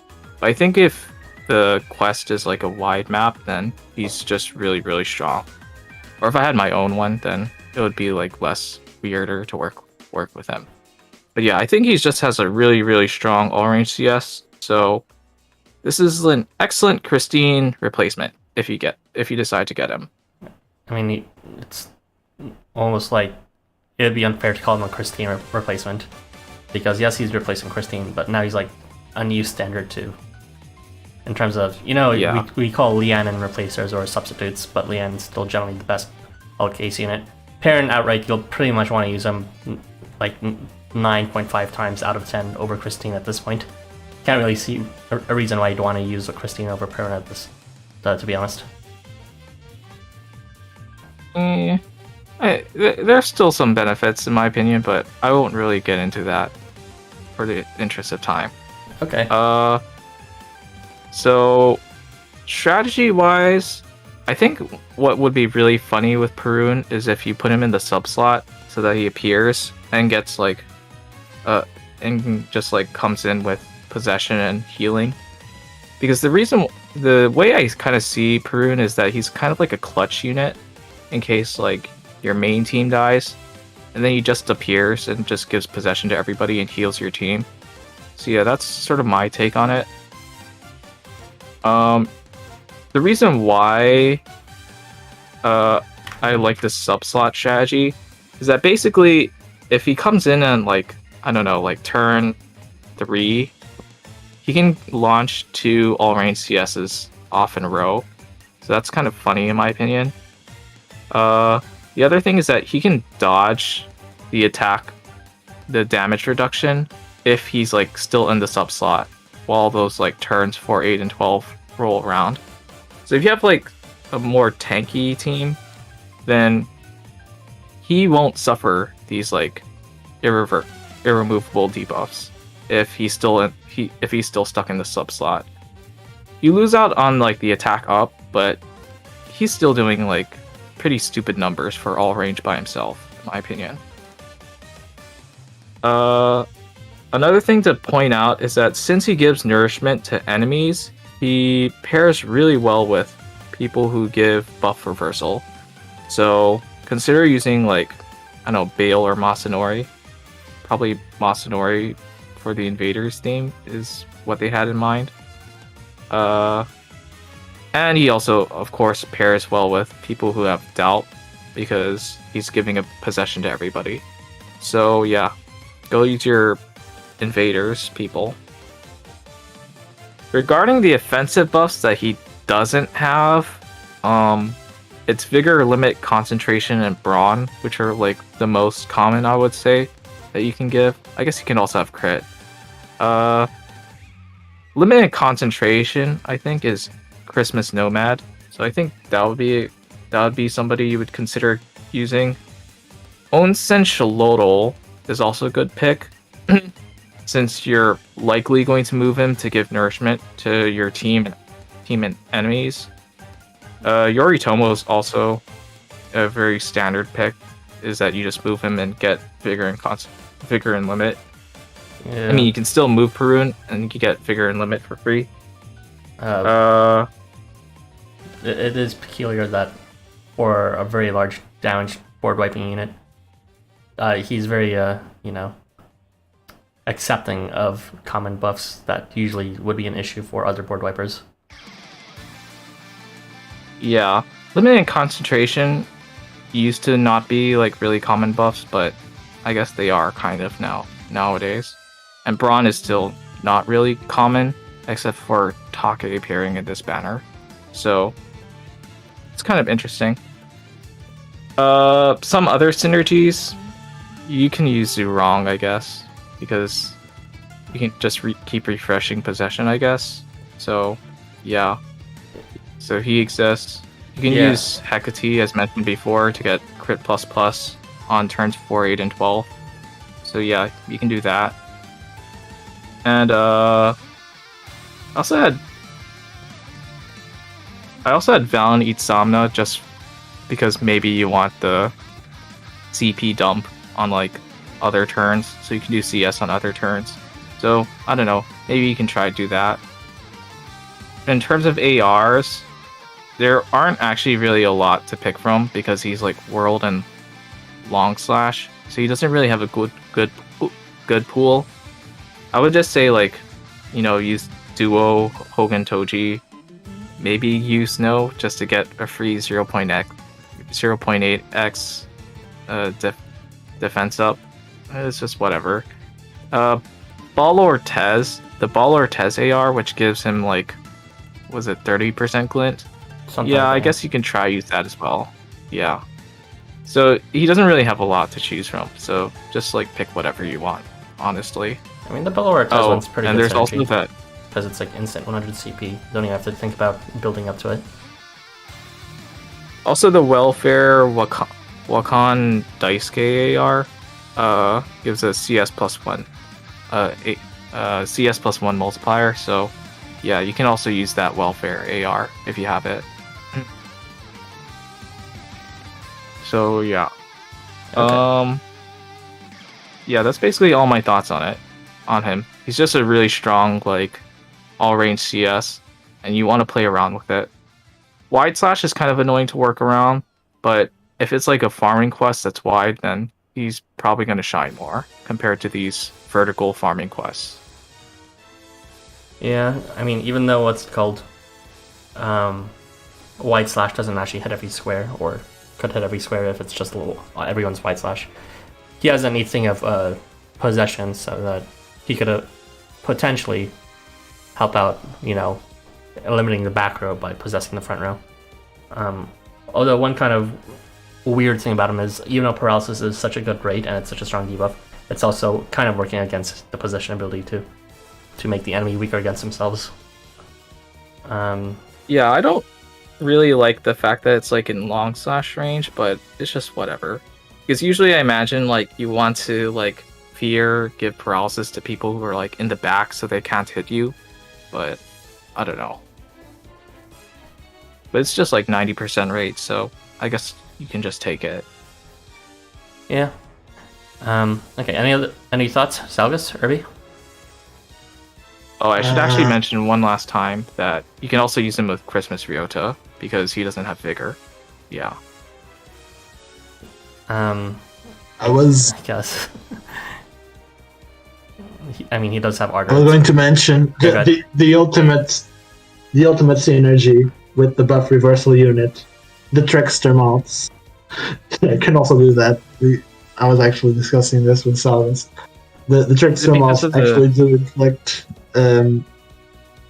buff reversal on themselves, and whenever they get buffed, which is Perun's nourishment, they actually spread that to enemies, and also the enemies also get nourishment. So you get an interesting range of potential buff reversal using those tricksters, a multitude of tricksters. I just thought it was neat.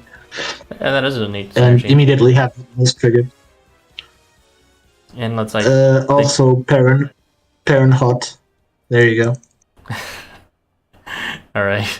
But yeah, that's a surprising synergy, because like the only other choices we have for buff reversal is Bale in magic range and Leet, but we don't talk about that Evo. And also like Daikoku's good charge. though. it's like even when I equipped the Guts Resistance AR on him and had guaranteed like what's called buffer missile going off, it was like, well, it's whatever. Honestly, it's still not amazing damage compared to what we have today. Also, Masanori does buff reversal. He does, but I already forgot his range and trigger. It's his Well, 3-star 2x3. slash range. It's 4 is 2x3, I think, or something like that. Yeah. Yeah, it's like a punch, and it's in that big range. But yeah, buff reversal is pretty rare, which is somewhat annoying. Like, the last time was just Halloween Police with Tricksters. So, maybe when LifeWonders actually uses this status more frequently, you'll see more interesting synergies with that. But yeah. I assume they Hmm. realized buff reversal was OP. Yeah, I don't know. Like, And it's not stronger than Doubt, I think. But yeah, at least in my opinion. Yeah, But that's in like, Doubt, they made it even rare. I mean, understandably, Doubt has such a strong multiplier, and no matter whether you have possession or not, it has a strong effect. I think the problem really it just boils down to Zhurong existing, because he can just keep refreshing all this stupid stuff. Yeah, you But mentioned yeah. Zhurong, but yeah, I wanted to comment more on the fact that especially especially possession works well with Zhurong, because if they hit themselves, then they get CP up, and if they get CP up, that means Zhurong can steal more, and if Zhurong can steal enough, then that means he can just permanently keep on cycle his charge, which also refreshes all debuffs, and that just keeps on looping. So it's a neat synergy there with all range possession and Zhurong charge. Yeah, he can keep cycling possession and also like doubt if you like go that way. I don't know. I'm just waiting for I don't that know. all ranged out to happen to make Zhurong an unstoppable killing machine. Yeah. That will never happen. I'm sorry, but Zhurong The is like only the way new you can standard, get you know. out- How many times have we mentioned Zhurong already? Jesus Christ. Did we mention it with Hekate? I don't really remember. Do you mean the stream or just in general? just in general, not this one specifically, but Oh, okay. Yeah. I think in this case it's kind of obvious that he would be brought up just because it's easy possession. But yeah. I think this is just a somewhat straightforward unit in the sense that he just does really big damage. straightforward that you could And yeah. summarize it in 2 paragraphs, perhaps.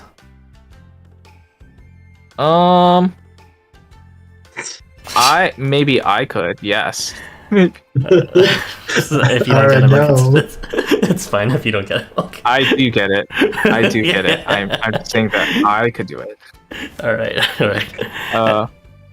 But I mean, he's doing like, I don't know, like 4 times as much damage as other all range TS nukers. Yeah, Like, with super That's pretty easily. much It's all great. it. You And it's mentioned- like turn 1, so it's like, yeah. It's like, what else? is Christina there to always had say? the problem He's of not doing like, enough damage. It was just always like, turn 1 with the weak charge and the subsequent turns strong charges. Now we have a good choice, and Christine can finally be retired and put to bed. You did mention penalty dodging, and yes, you could wait until 10-13, which is a very nice meme to do that, so that he dodges it forever. There's a few more memes you could do, though. You could leave Perun at limit break 0, so just never limit break him, so he never gets his penalties, even though he'll do shit damage. And you can also pair him up with Mephistopheles and let Price of Contract keep running without deal with the devil, because it actually does bring down those 100% rates too of those penalties to 0. So, I forgot to mention that was brought up, but if you do that Price of Contract thing, then you also dodge the plus 100 CP. So I mean, it's fine That's something to because keep in it's mind. like It's fine, just wait till turn 16.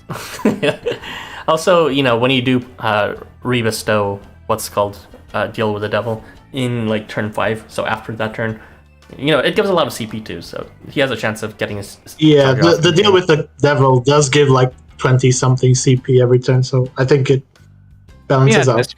I mean, at that rate, just like use J Kagu and just CP charge him every turn. And just like get a free 100 CP for like J Kagu existing. Okay, of course. JK, I'm not. JK Of course, achieve- I'm not being like- serious with the strategy, but it's there. Just pointing it out. You can dodge it with Mephistopheles. You don't have to keep him in the sub slots forever. I actually wanted to say that, but you got to it for me. I thought you were done talking. Sorry. If you have any more comments, you can keep going. Yeah, but then I would interrupt. No, that was literally all I wanted to say. I was going to say that his attack damage downs, for some reason, unlike Babe Bunyan, don't cycle infinitely. So, Well, yeah, you can avoid them. Yeah, it's pretty weird. It doesn't, but I'm all for it. Yeah, it's pretty good, I guess. Unless it's like the wiki having an error. I don't know.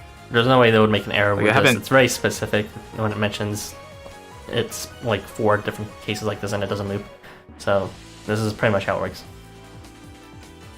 Yeah. So, Any other thoughts, Zalgus, Irby? I wish I got the other 5-star instead of him. What? He's so good though. Really? I mean, they're both really good. Honestly, I wish I had either. Because I like Takeminakata's design better. Oh well, design-wise, interesting. yeah, I don't really care much about Cheeto's armpit versus Mountain Dew armpit. So, but kit-wise is usually what I care about, and I agree would have liked those, which I didn't get. What is that thing behind him also? The thing below his crotch. the thing below his crotch. I have no images of that. The blue and white handle thing that connects to something behind him. The blue and white. Pretty sure that's supposed to be his pillar or whatever. His millstone or whatever. His pillar? It's Oh, supposed to be a yeah. millstone or something like that, but that does not look like it, but it's probably it. Yeah, it's going along with the questionable designs like his hammer. I think the art is a bit busy. I like it. I think it's But it's bomb. It's not. I think it's kind of fine. okay. I actually thought Yoshito had somewhat busy art because I couldn't really tell what was happening in his. Yeah, I 4-star was like, art. is he lying Yeah. down, or is there like why is there a robot behind him? I was like, what's going on?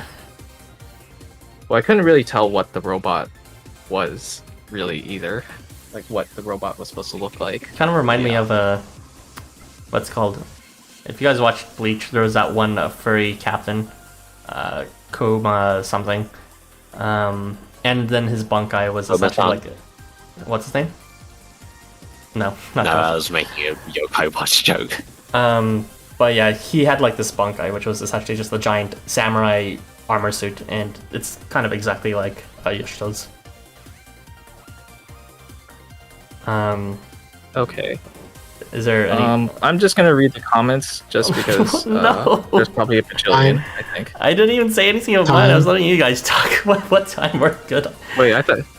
Oh, I thought guess you yeah. Irby has mentioned all your 2 hours. That's true. We should keep going. Sorry. Yeah, read out the comments. Isn't it still early for Lulu? It's him, the man himself. Perun is here. Daddy, I mean, Pappy. Brush. Sure he is loved, huh? Well, he have been waited for a while, so yeah. Yeah, it's only 12 in the afternoon, lol. Icy hot armpits. Message retracted. The bomb glow up. I could drink my coffee on his left armpit. The fact he can get it when appearing makes for really funny back-to-back charges on turns 3 and 4, for instance. Not something to rely on, but just funny. Yeah, I think this is pretty funny. You can also kind of do it in his 3-star. So I think with like the magic range possession. So I think that would be something that I would do. I feel like some kind of contrarian with how I'm almost always meh towards the next popular character in the. Yeah, I like Perun, but I don't know if I really want to pull him that much. Big hot sweaty farmer boy fantasy fuel. Thank you for that message. Perun hot. I tried Perun with Xolotl Limited. I think Onsen Banner, kind of nice with Perun being able to get buffed, crit, evasion just by moving. Yeah, I think that's a pretty good combo. Also, sorry, Milk, that you're forced to read all these thirst comments. Skull emoji. It's fine. I hope that nobody ever stumbles upon me reading this, though. But hey, the story could always change that. Wide maps don't exist because event farm quests don't exist. Yeah. It'll probably be a while until he appears in an event as well, unfortunately. What else is there? You're both working on a farm, and you ask, you meet him in back of the barn. Hey. Yeah. I forgot that he had that farmer skin.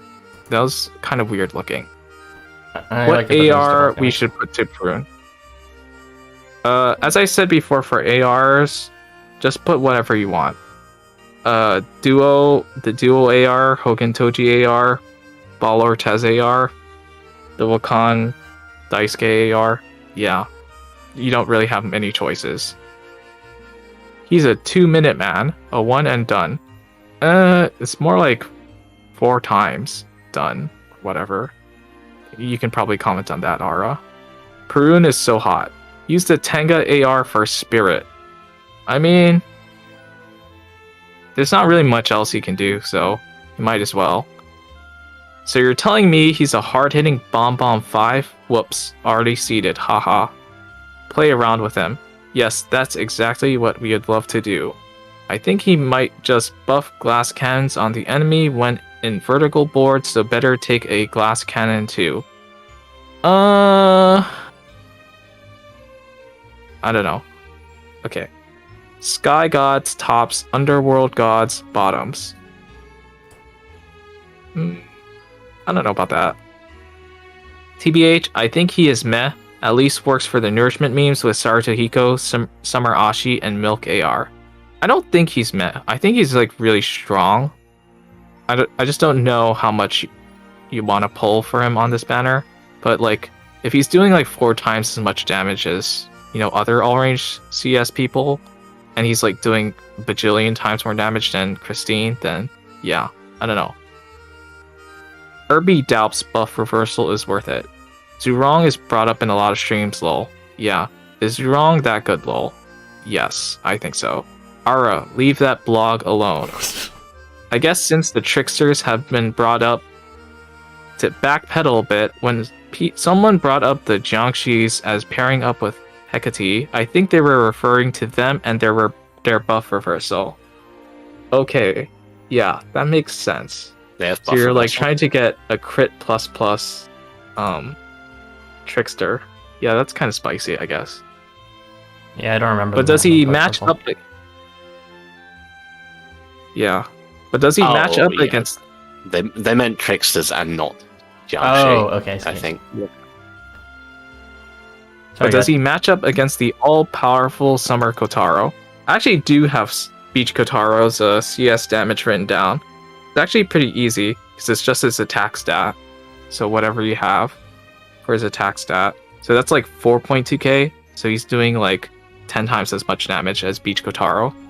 Not that you would like particularly use Perun to replace Beach Kotaro, because you would use Beach Kotaro to pierce evasion. But if you're using Christmas Nomad, then you can pierce evasion as well. So go figure. What is this? What blog? The Housamo at WordPress hot takes. Bruh, it's Orange Fanta versus Mountain Code Blue. That millstone is his world pillar. Weird position for Perun to be drawn in. I'm fine with the position, but yeah. Bomb's armor tends to look pretty complex. That is true. Sahib Komamura? Ah, that's Sanji. it. Yeah, that's the guy from Bleach. Komamura. I remember that name. Okay, but Mountain Dew Code Blue is actually good though. Sajin Komamura? Stupid autocorrect. Yeah, Sajin. Knowing LW, he'll be put in the newest holiday events like they did with the Warmongers. I guess that did happen. God, Milk reading these comments in his voice gives me life. Lol.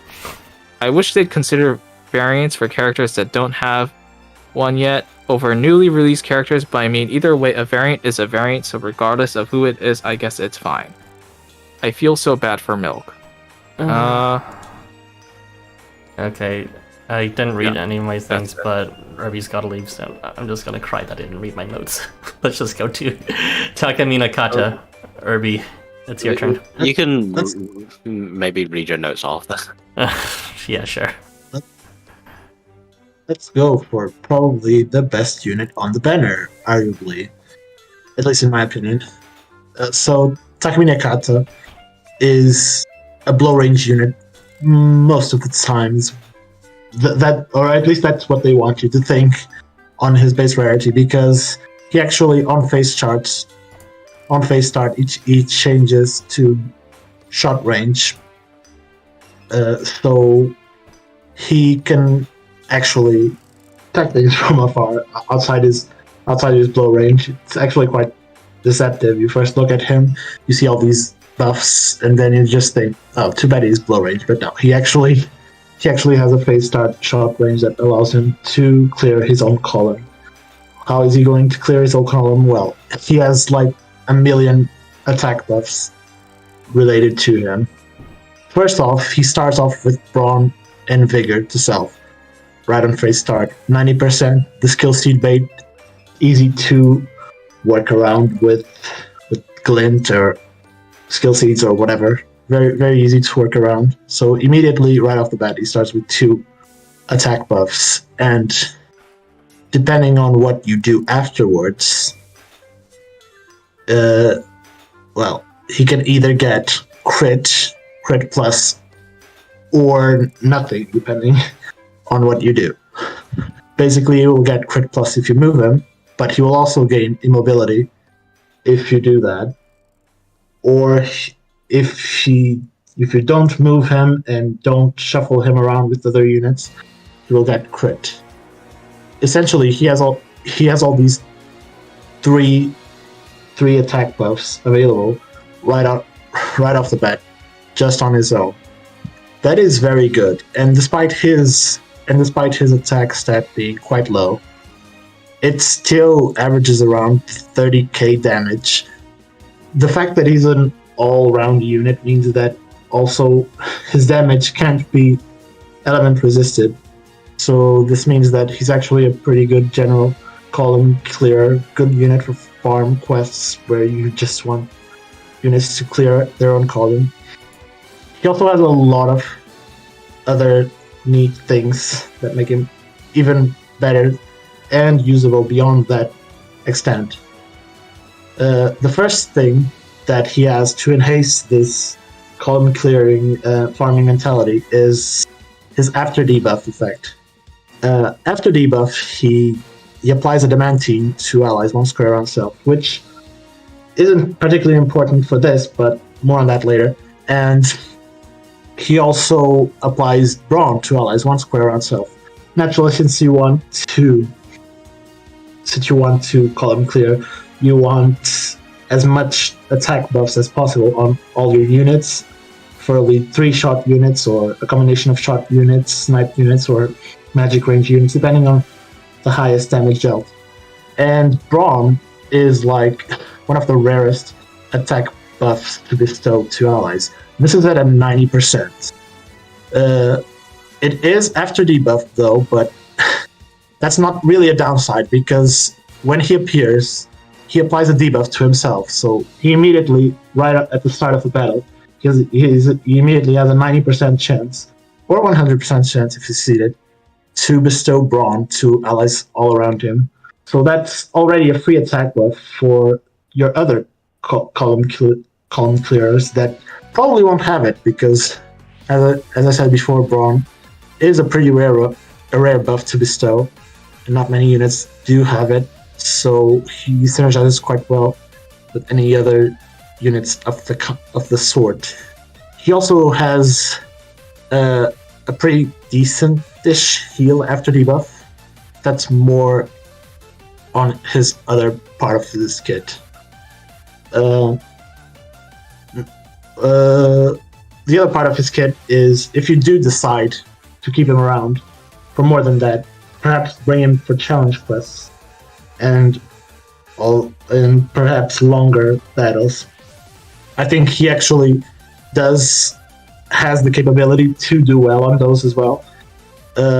First off, his CS skill is pretty nice, so if you do decide to move him to get that crit plus, you do start regenerating a lot of CP quite fast.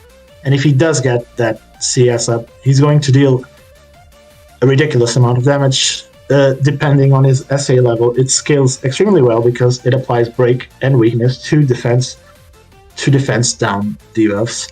So that's potentially stacked with his brawn, his vigor, potentially something that I didn't talk yet, is that he has also a 90% chance. These are all very high rates that before being hit, he bestows Ardor to self and allies all around him. So that's brawn, vigor, potentially ardor as well, crit, and break and weakness. This is a lot of buffs and amounts to a lot of potential CS damage.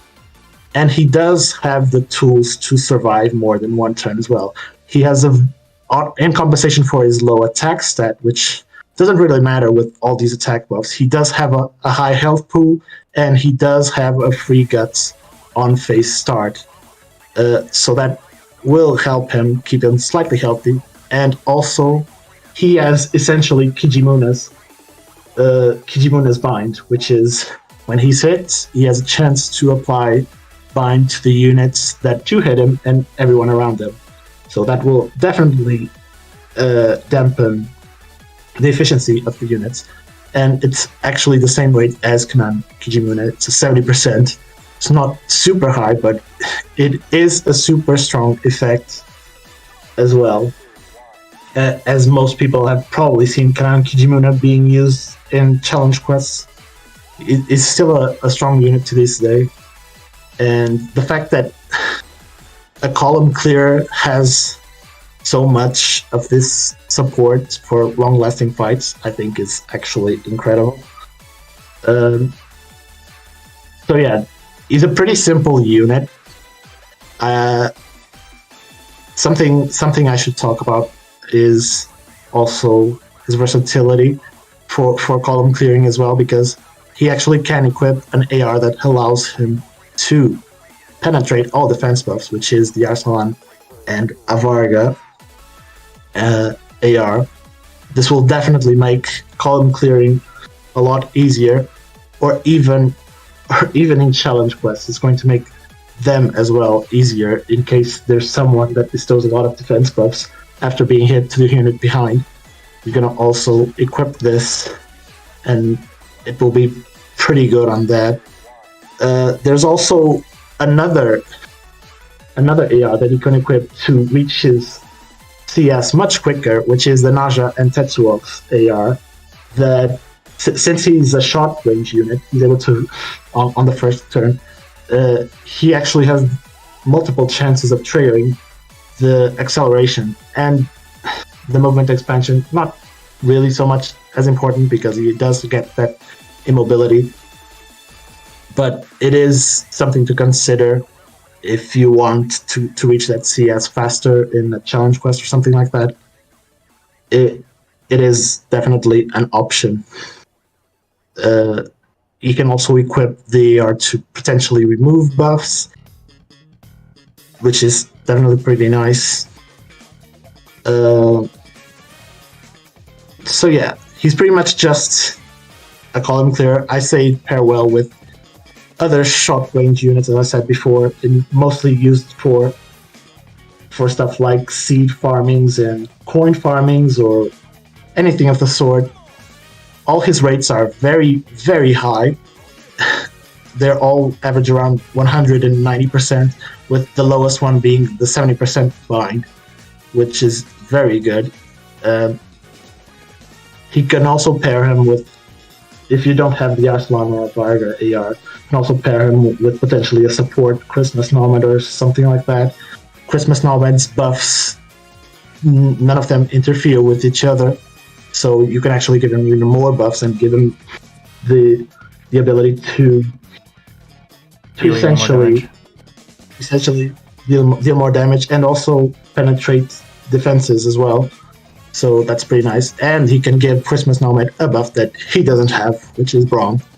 So there's a lot of potential here, and I respectfully disagree with the comment that was said that there's no Leonantin tier in this banner, because I do generally think that Takeminakata is Leonan tier based on the kit he's shown us. He's not super attack buffing a unit, but he is already the super buffed unit, in my opinion. And I think he's definitely a good choice for essentially almost any occasion, really. I didn't talk much about the debuff he applies to himself because it's not really relevant.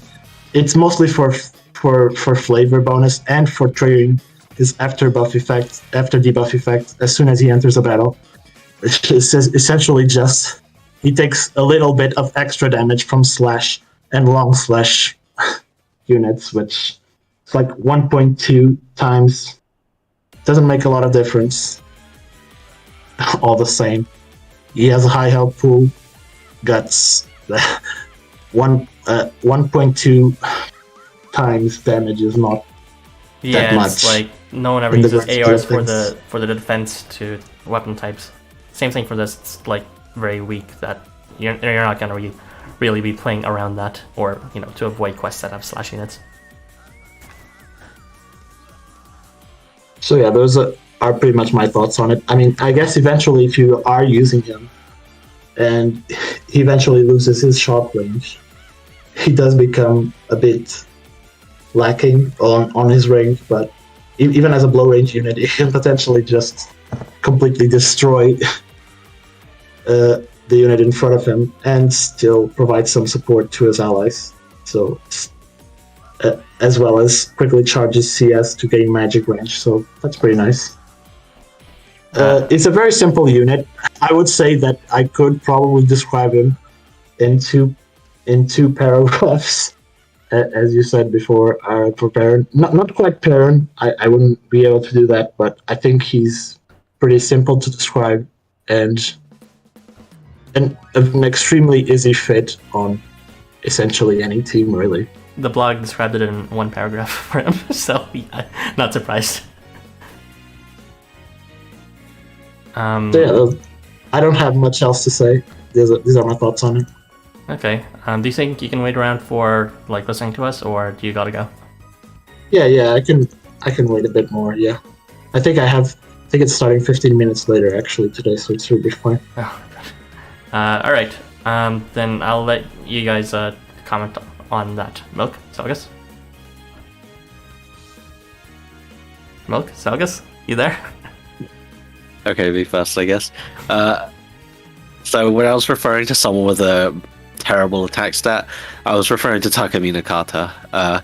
For some reason, the first thing that stuck out to me when I read his kit was that his attack stat was really low. By the way, I calculated what appears to be a main attack. He does more damage per square than Valentine Bolor, so yeah, it's kind of funny how much his buffs have really amplified that shitty attack stat. Yeah, I did notice that. I was going through his I was calculating all of his damages, and it was like with crit plus it's 38k, and with crit it's 30k, and I was trying to compare him to other short range damage dealers, honestly, and it was actually kind of hard for me to think of anyone who could do as much damage. So my go-to is Jamboree Moritaka, and in ideal conditions, i.e. he double hits his column, he can only reach 25k. So Takeminakata can do that without moving if he just gets the crit instead. So that's with Brawn and Vigor. He can get even higher with Ardor. So yeah, Takeminakata's damage for a short range unit is definitely really up there. I don't even know if anyone can really match him.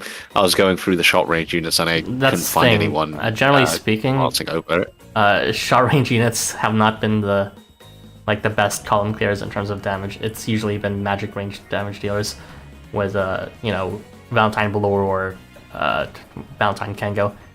Because generally the shot units are more utility based, like with Christmas Nomad, or like Eastfield with the extended range and adjacent debuffs.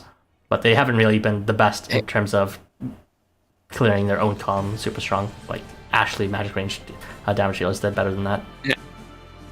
Hey, we used to have it back when Ibaraki was one of the premier damage Ibaraki dealers. days are over. We don't talk about those days. Those were the days when I first started actually understanding how the game worked.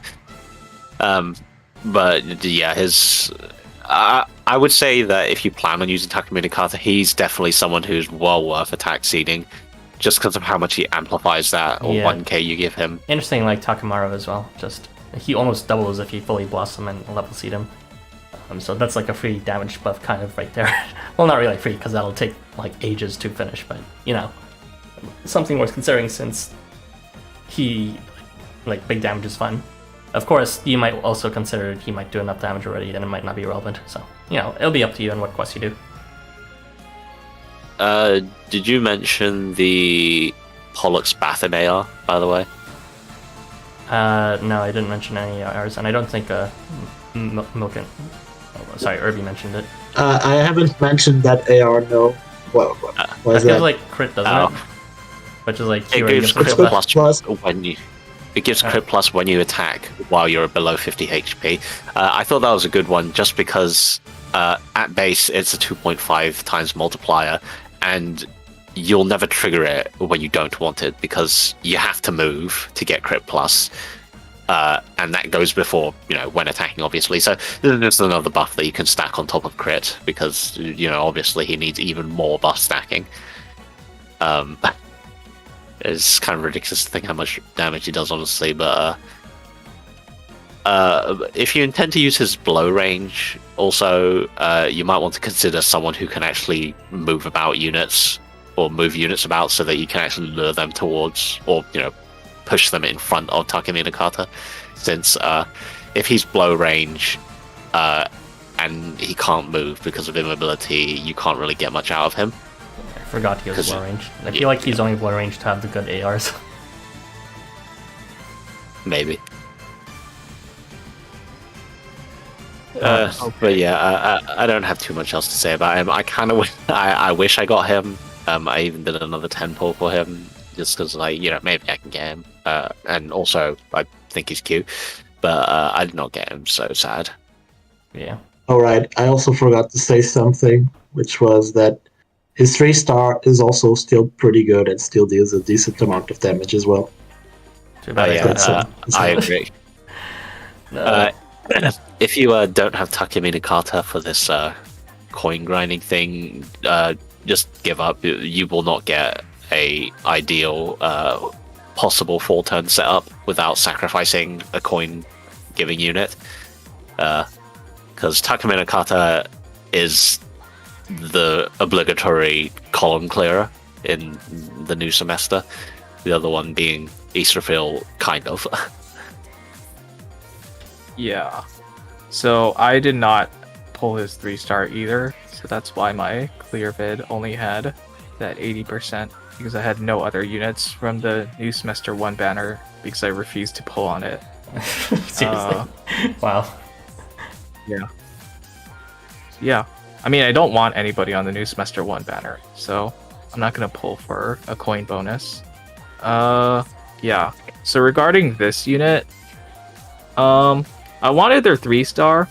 I was actually kind of disappointed that it wasn't just that they were actually like pseudo shot range when I read it, because when they're pseudo shot range, because I kind of wanted like a Mimi like was it big blow damage, but I guess you just have to wait for 2 turns, so that's fine. I think their CS is really dumb, like the fact that it's a double scaling CS on top of all this like really stupid shit. Yeah, with like break and weakness. I don't know. Yeah, it I don't really scales have well, much but else to add. you just need multiple dupes for it to really work. I mean, considering people chasing for Perun, it might happen. So yeah. Or it could be me and get neither. Well, I didn't get either, so yeah. Yeah, feels bad, man. So yeah, he's good for. Sorry, go ahead. As a note, when Takeminakata is 3-star, his weapon change shot only lasts 1 turn. So you have you have less time to take advantage of it. He's literally only good for 1 shot. Okay, the note here is wrong then. I didn't realize it was only 1 turn. My bad. Yeah, it's 1 turn on 3-star and 2 turns on 5-star. I noticed this from the coin writing. Okay. I still think this like after this free after debuff Ron Adamantine is really stupid. I mean, people probably are like raging about it in the coin quest because he does that, but yeah. The fact that it like shows up in his 3-star is kind of stupid as well. Is it the same rate? Although it's a like bit lower rate. Yeah. Yeah, it's kind of shocking how rare Ron still is after all these years. It's like they really did not want to I think give it's that. stupid in a good way. I think it's... Yeah, it's stupid in a good strong. way. Compared to like, I don't know, like regular Matsumara 4 having to like attack, Low get rate Ron or something. Ron after hitting multiple Very units. low rate, 50%. Yeah. It's kind of funny The fact that that he's he's still gives wanting it to for free. Ron. Yeah. I mean, even Adamantine is like really rare to be bestowed. Like, people would unironically use Setsubin Mosusumi if you wanted to give Adamantine, Adamantine. yes. I don't know. So yeah, Yeah. he's just really dumb. I mean, at least he had Jambri Eisen for that, and we've had him for a while. But Braun was like, no Yeah. one. So, It's Yeah. just a Matsumara. yeah, Or which is like really sad. the Kempa. Or Wakan, yes. Yeah, or yeah. So it's just like Units are like 2 Yeah. plus years old. Jesus Christ. Anyway, if those are the thoughts from you and Zalgus, and actually, this was Irby. Yeah, if that's all the thoughts from Milk and Zalgus, and I'll just read out mine. Honestly, there's not much difference. So, yeah, he's good for grinding maps. I like the principle of LifeWonders really recognizing that, you know, board wipers and damage buffers isn't everything. What's also important is grinding units, which we got with Easterfield as well as now Takeminakata. Because they are important, especially, like, this is honestly the first short range unit that is actually a legitimate mega column clear. We never really had a short range column clear before. We had one that was kind of, but also mostly supportive for the ones beside them, like with Christmas Nomad, or with, what's called, Tsukiyomi, or Isfril, or like Sandayu, but never like just a pure short range damage dealer, except for like Huma, but his damage isn't even that great in the end. So, I don't know, it took them way too long to make a unit like this, and he's not even short range in the end, technically, he's blow range, so it's a bit funny. It makes it even better because it means you can equip better ARs. Yeah, you better equip that Yeah. Asparga air you have at Irby. That's my... Wow, word. Hey, let me Yeah, have this. I don't that's a even have really this good yet. AR. God damn it. Are you seeding this unit, by the way? You seem to really like him. Or his kit, anyways. I might attack seed him, but I didn't actually farm seeds in this event, so we'll see how long that will take. Alright, true. I haven't tax seeded him also. I would actually max seed him, but I don't have his 5-star. Yeah, that So- incentive is still important. If only we had That'll have to events. wait. If only we had events to get seeds. I am definitely considering skill seeding him though, because holy shit, that is a lot of 90% that could be 100% very easily. Yeah, And- it was really nice for once, the last campaign for the half stamina free quests. That was the first time I actually grinded for seed, and I was like, wow, I'm actually like plus 1,000 in a decent amount of units. And, you know, I think we should receive more of those, not just like once a year. So, yeah, make that happen, LifeWonders, so that we can actually want to pull units like Takeminakata even more. Really show their worth. But yeah. Besides that, you know, use him like Kijimuna, all range units. Hitting him will really punish a large board, even if he's only short range generally. And did he mention the Benton Aegir AR? It could be good for that, just for that extra damage on top. I didn't mention it because I didn't think it was really that important, to be honest. Okay. There's I mean, also, I guess it can be neat for the pushback immunity. Yes, because if you're planning on moving him like once or something, or something like that, but I don't think 1.5K or 2K or whatever is worth using for a short range unit. He already almost certainly is going to clear his column if you're taking precautions with defense buffs and all that by using the AR or Christmas Nomad or something like that. So I don't think it's really that. I didn't really think that it was a good AR on him at the time because of that. I guess His damage is already super high. he also So can equip the. adding a bit of that damage. I mean, Yeah, go ahead. he can also equip the Guillemot Snow Moke AR. It's like nourishment at level 1, if you like that. Level 1 nourishment, let's go. I don't have that AR, so it doesn't exist. But he has a few options for increasing his damage. Like, nothing as decisive like as a full damage buff, but honestly, pretty good for a blow range unit that is actually shot. Yeah, those are all my thoughts, honestly. I don't really have much written on him. Okay, if that is it, then we can go close off the stream. Any other thoughts? Actually, never mind. What's it called? You still need to read out the comments. Are you able to do that? Yes. Alright. Yes, let's start with the Snake Arms comments. Let's go Snake Arms. Yes. Takeminakata is not like other girls. He has snake arms. I don't know how to react. We started with Wacky Inflatable Arms Waving 2-man Eye Wave. Wacky Inflatable Arms Waving 2-man. Well, where the fuck is that? It's like before August Let and me Christmas. check. Ones. It's after Harvey's heart emoji. Broken heart You can emoji. see Oh, it's that. right over here. Yeah, that's easier. Wacky Inflatable Arms Waving 2-man. His kit gives me beachside and Vari vibes. Takemi 3-star helps me with clearing the coin event, thanks Milk Housamo for the team. I like him, he's a pretty nice unit, not so nice, I wanted him 4 times, but still very nice. I mean, you're going to get a very hard scaling CS. Be grateful for it. Kit-wise, yes, he is awesome. Design-wise, he needs a better hairstyle, sorry. I don't mind the hairstyle that much. I just mind the face is too small, but I actually everything kind of is- agree with that. Like, when I saw him initially, I thought his hair was a bit silly, but I think those things by the sides of his head are actually, like, a standard thing for Takeminakata's design. I've seen a few other versions of him in other media with those hair things. If you like cover it with Excellent. your hands so that it's only his face, he kind of looks like an angry MC5. I mean, that could be cool too. Yeah. right. I didn't know LifeWonders is collaborating with Nintendo game ARMS. Mastermind. Yeah, I guess so. They are. Oh, all-round unit, gotta love it. Yes, finally, Valentino Monopoly is over. I forgot to say that. How I dare you. expect. No, I'm going to get attacked now.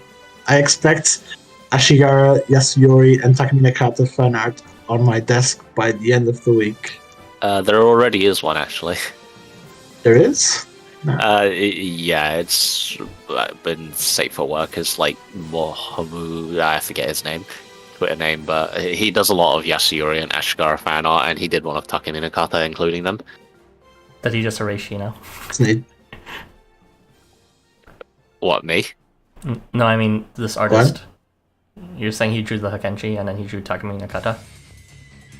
No. No, He no. does fan art of Ashigara and Yasuyori a lot. Oh, Yeah, this sumo he- wrestler. oh He sh- did He just did the sumo Takeminakata. wrestler. I see. Yeah, they're all sumo wrestlers, so they put them all together. Oh yeah, his research profile is a bit Historical- funny with that. Historical haircut.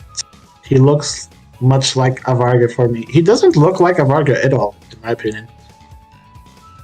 It's probably just the orange I he's was talking about. skooking when I found out he all-rounder. I don't know what skooking is, but I imagine it shook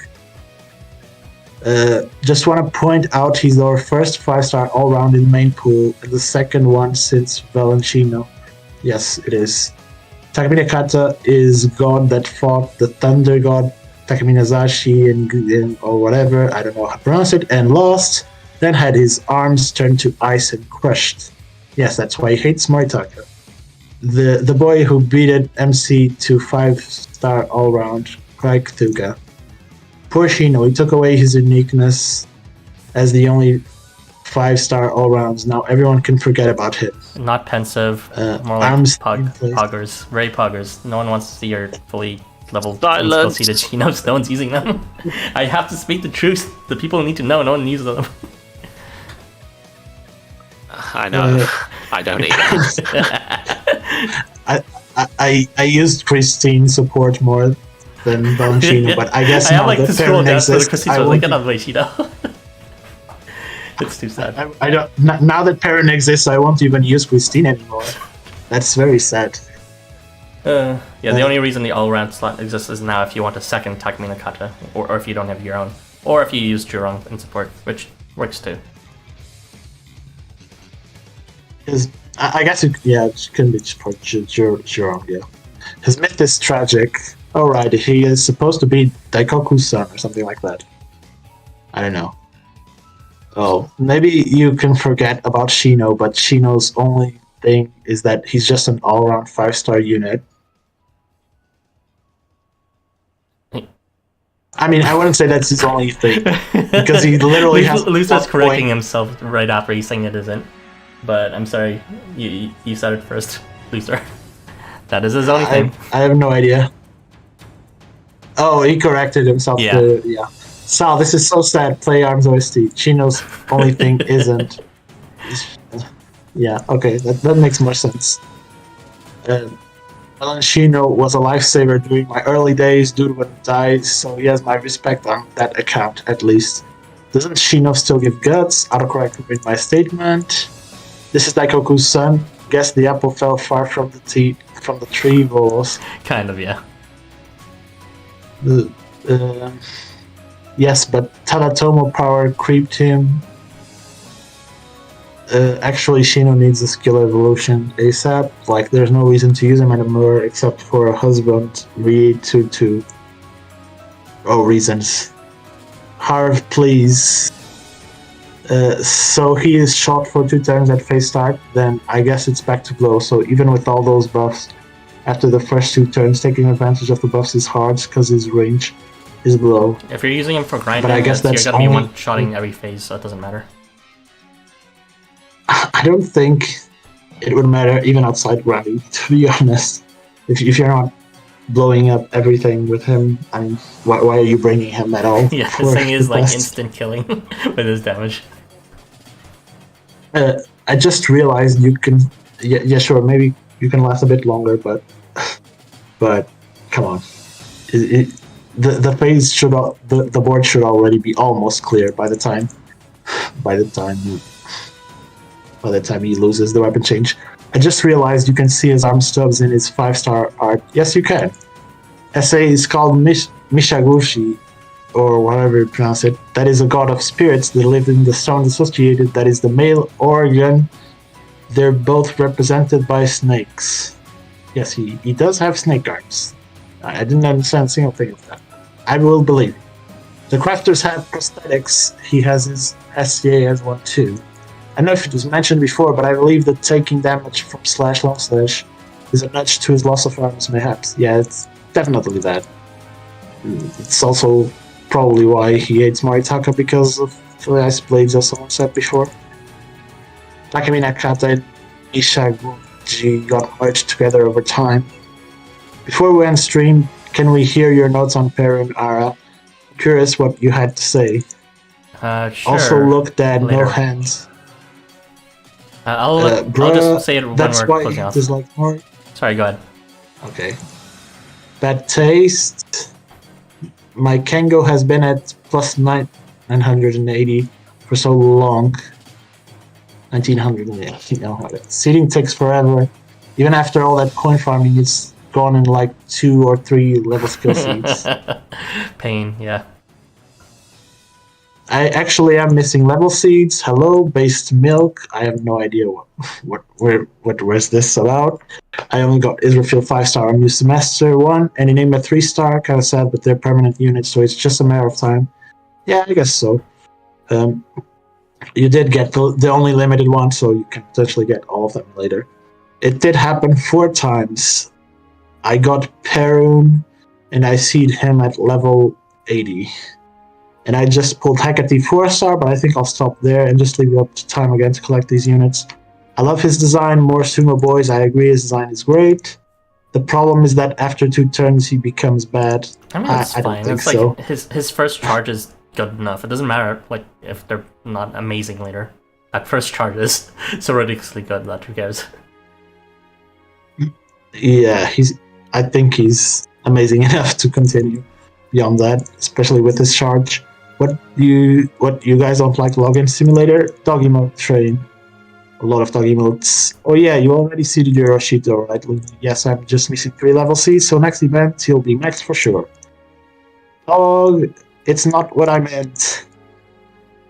Right, it's probably I was reading probably that part.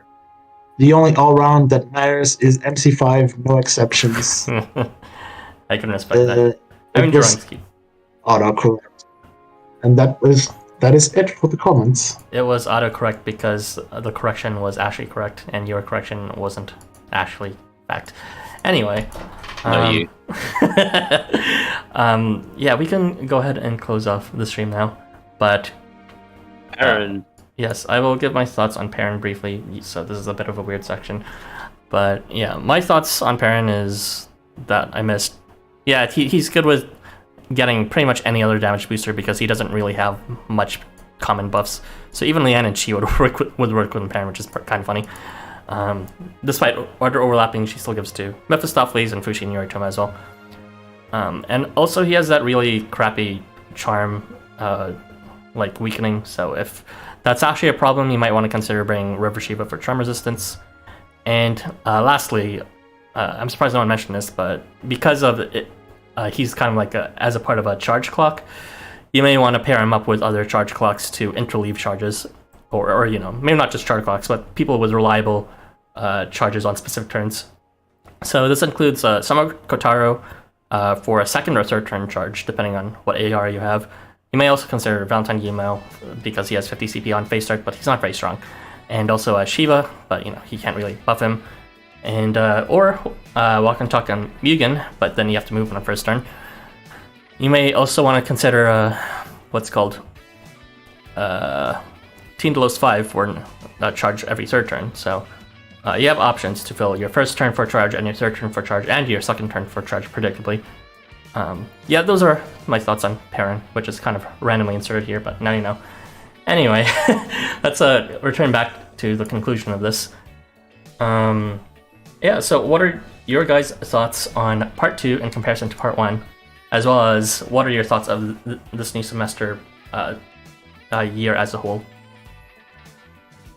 Part 1 bad, Part 2 good. There you go. Same.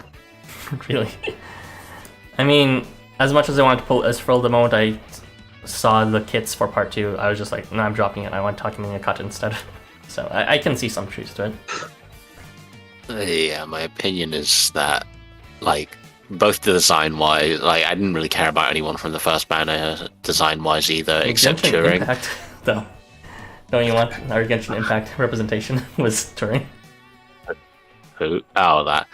Yeah. Well, I mean, I like Turing's design, but yeah, the kits in the first one were definitely, like, pretty miss. And the second banner, I do like the designs more, mostly for Yoshito and Takeminakata, and the kits are a lot more generically useful. Even the obligatory gimmicky unit, Hekate, is way more useful than Enigma. So, yeah. Yeah, she's stuck up Everyone with is me. more useful than Enigma. He'll have his reckoning day, just you wait.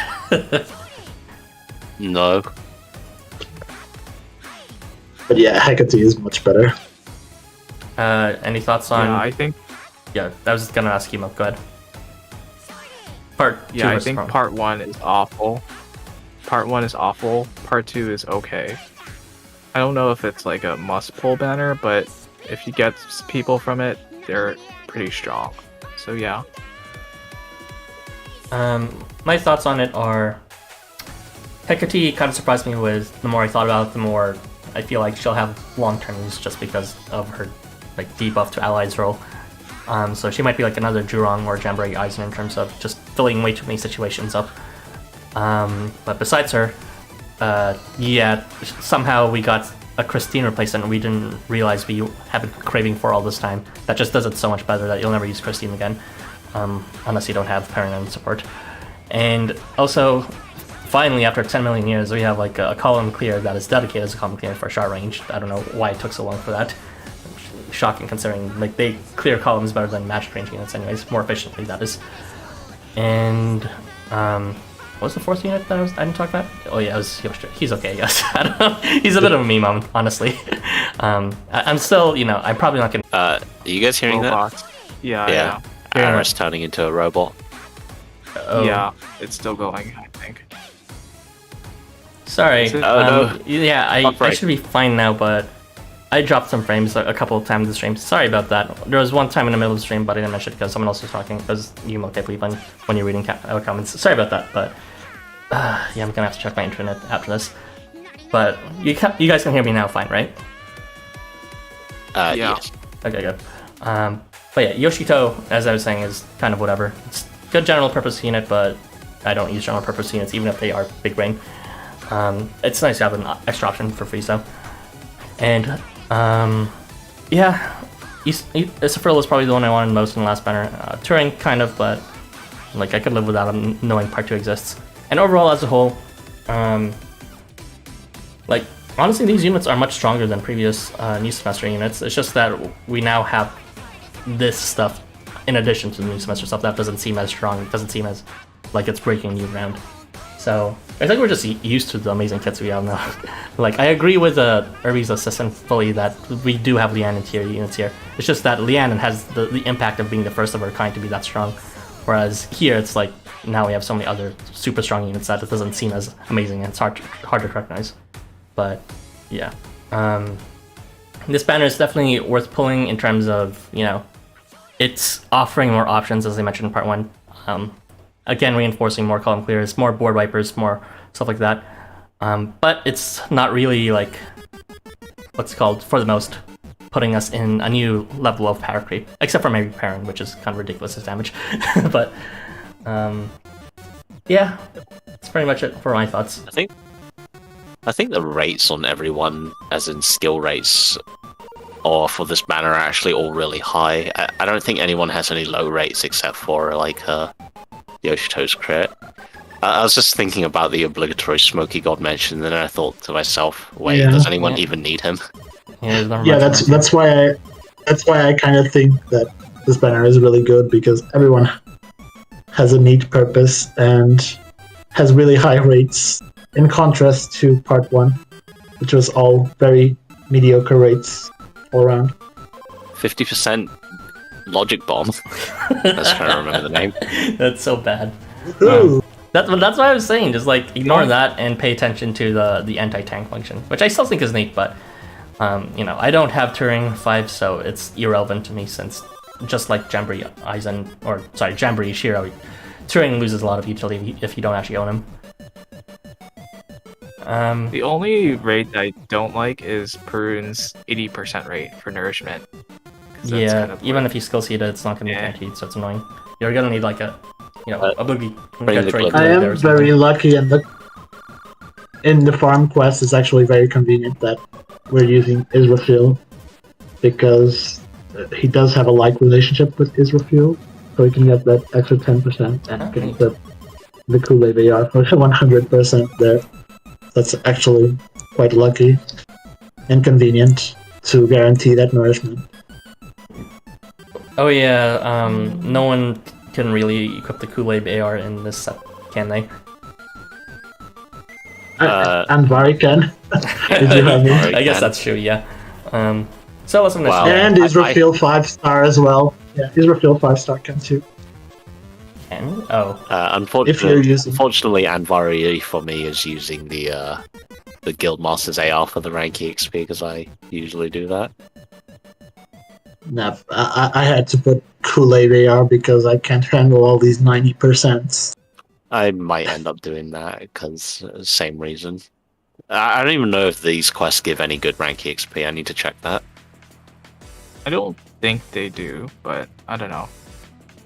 They give very low. I'm not even gonna be grinding Yeah, this. I'm not Sergeant. even. I don't have that much drinks. Oh.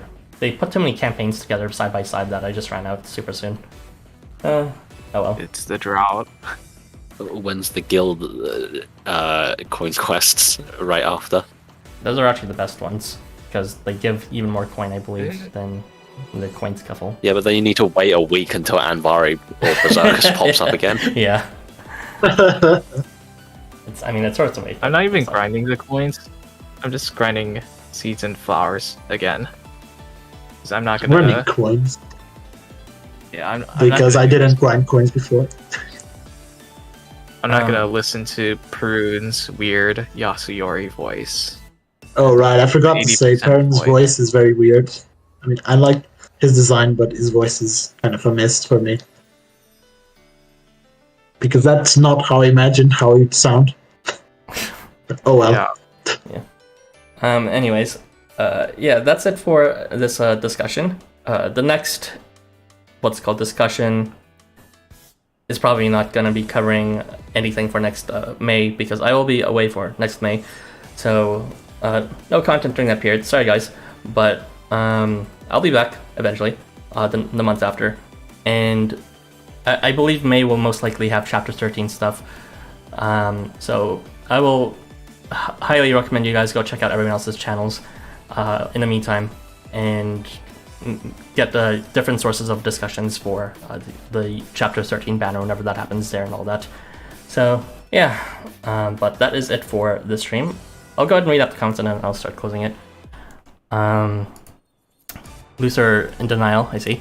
Bye guys, wish you good next week. Thank you for the stream and see you next stream.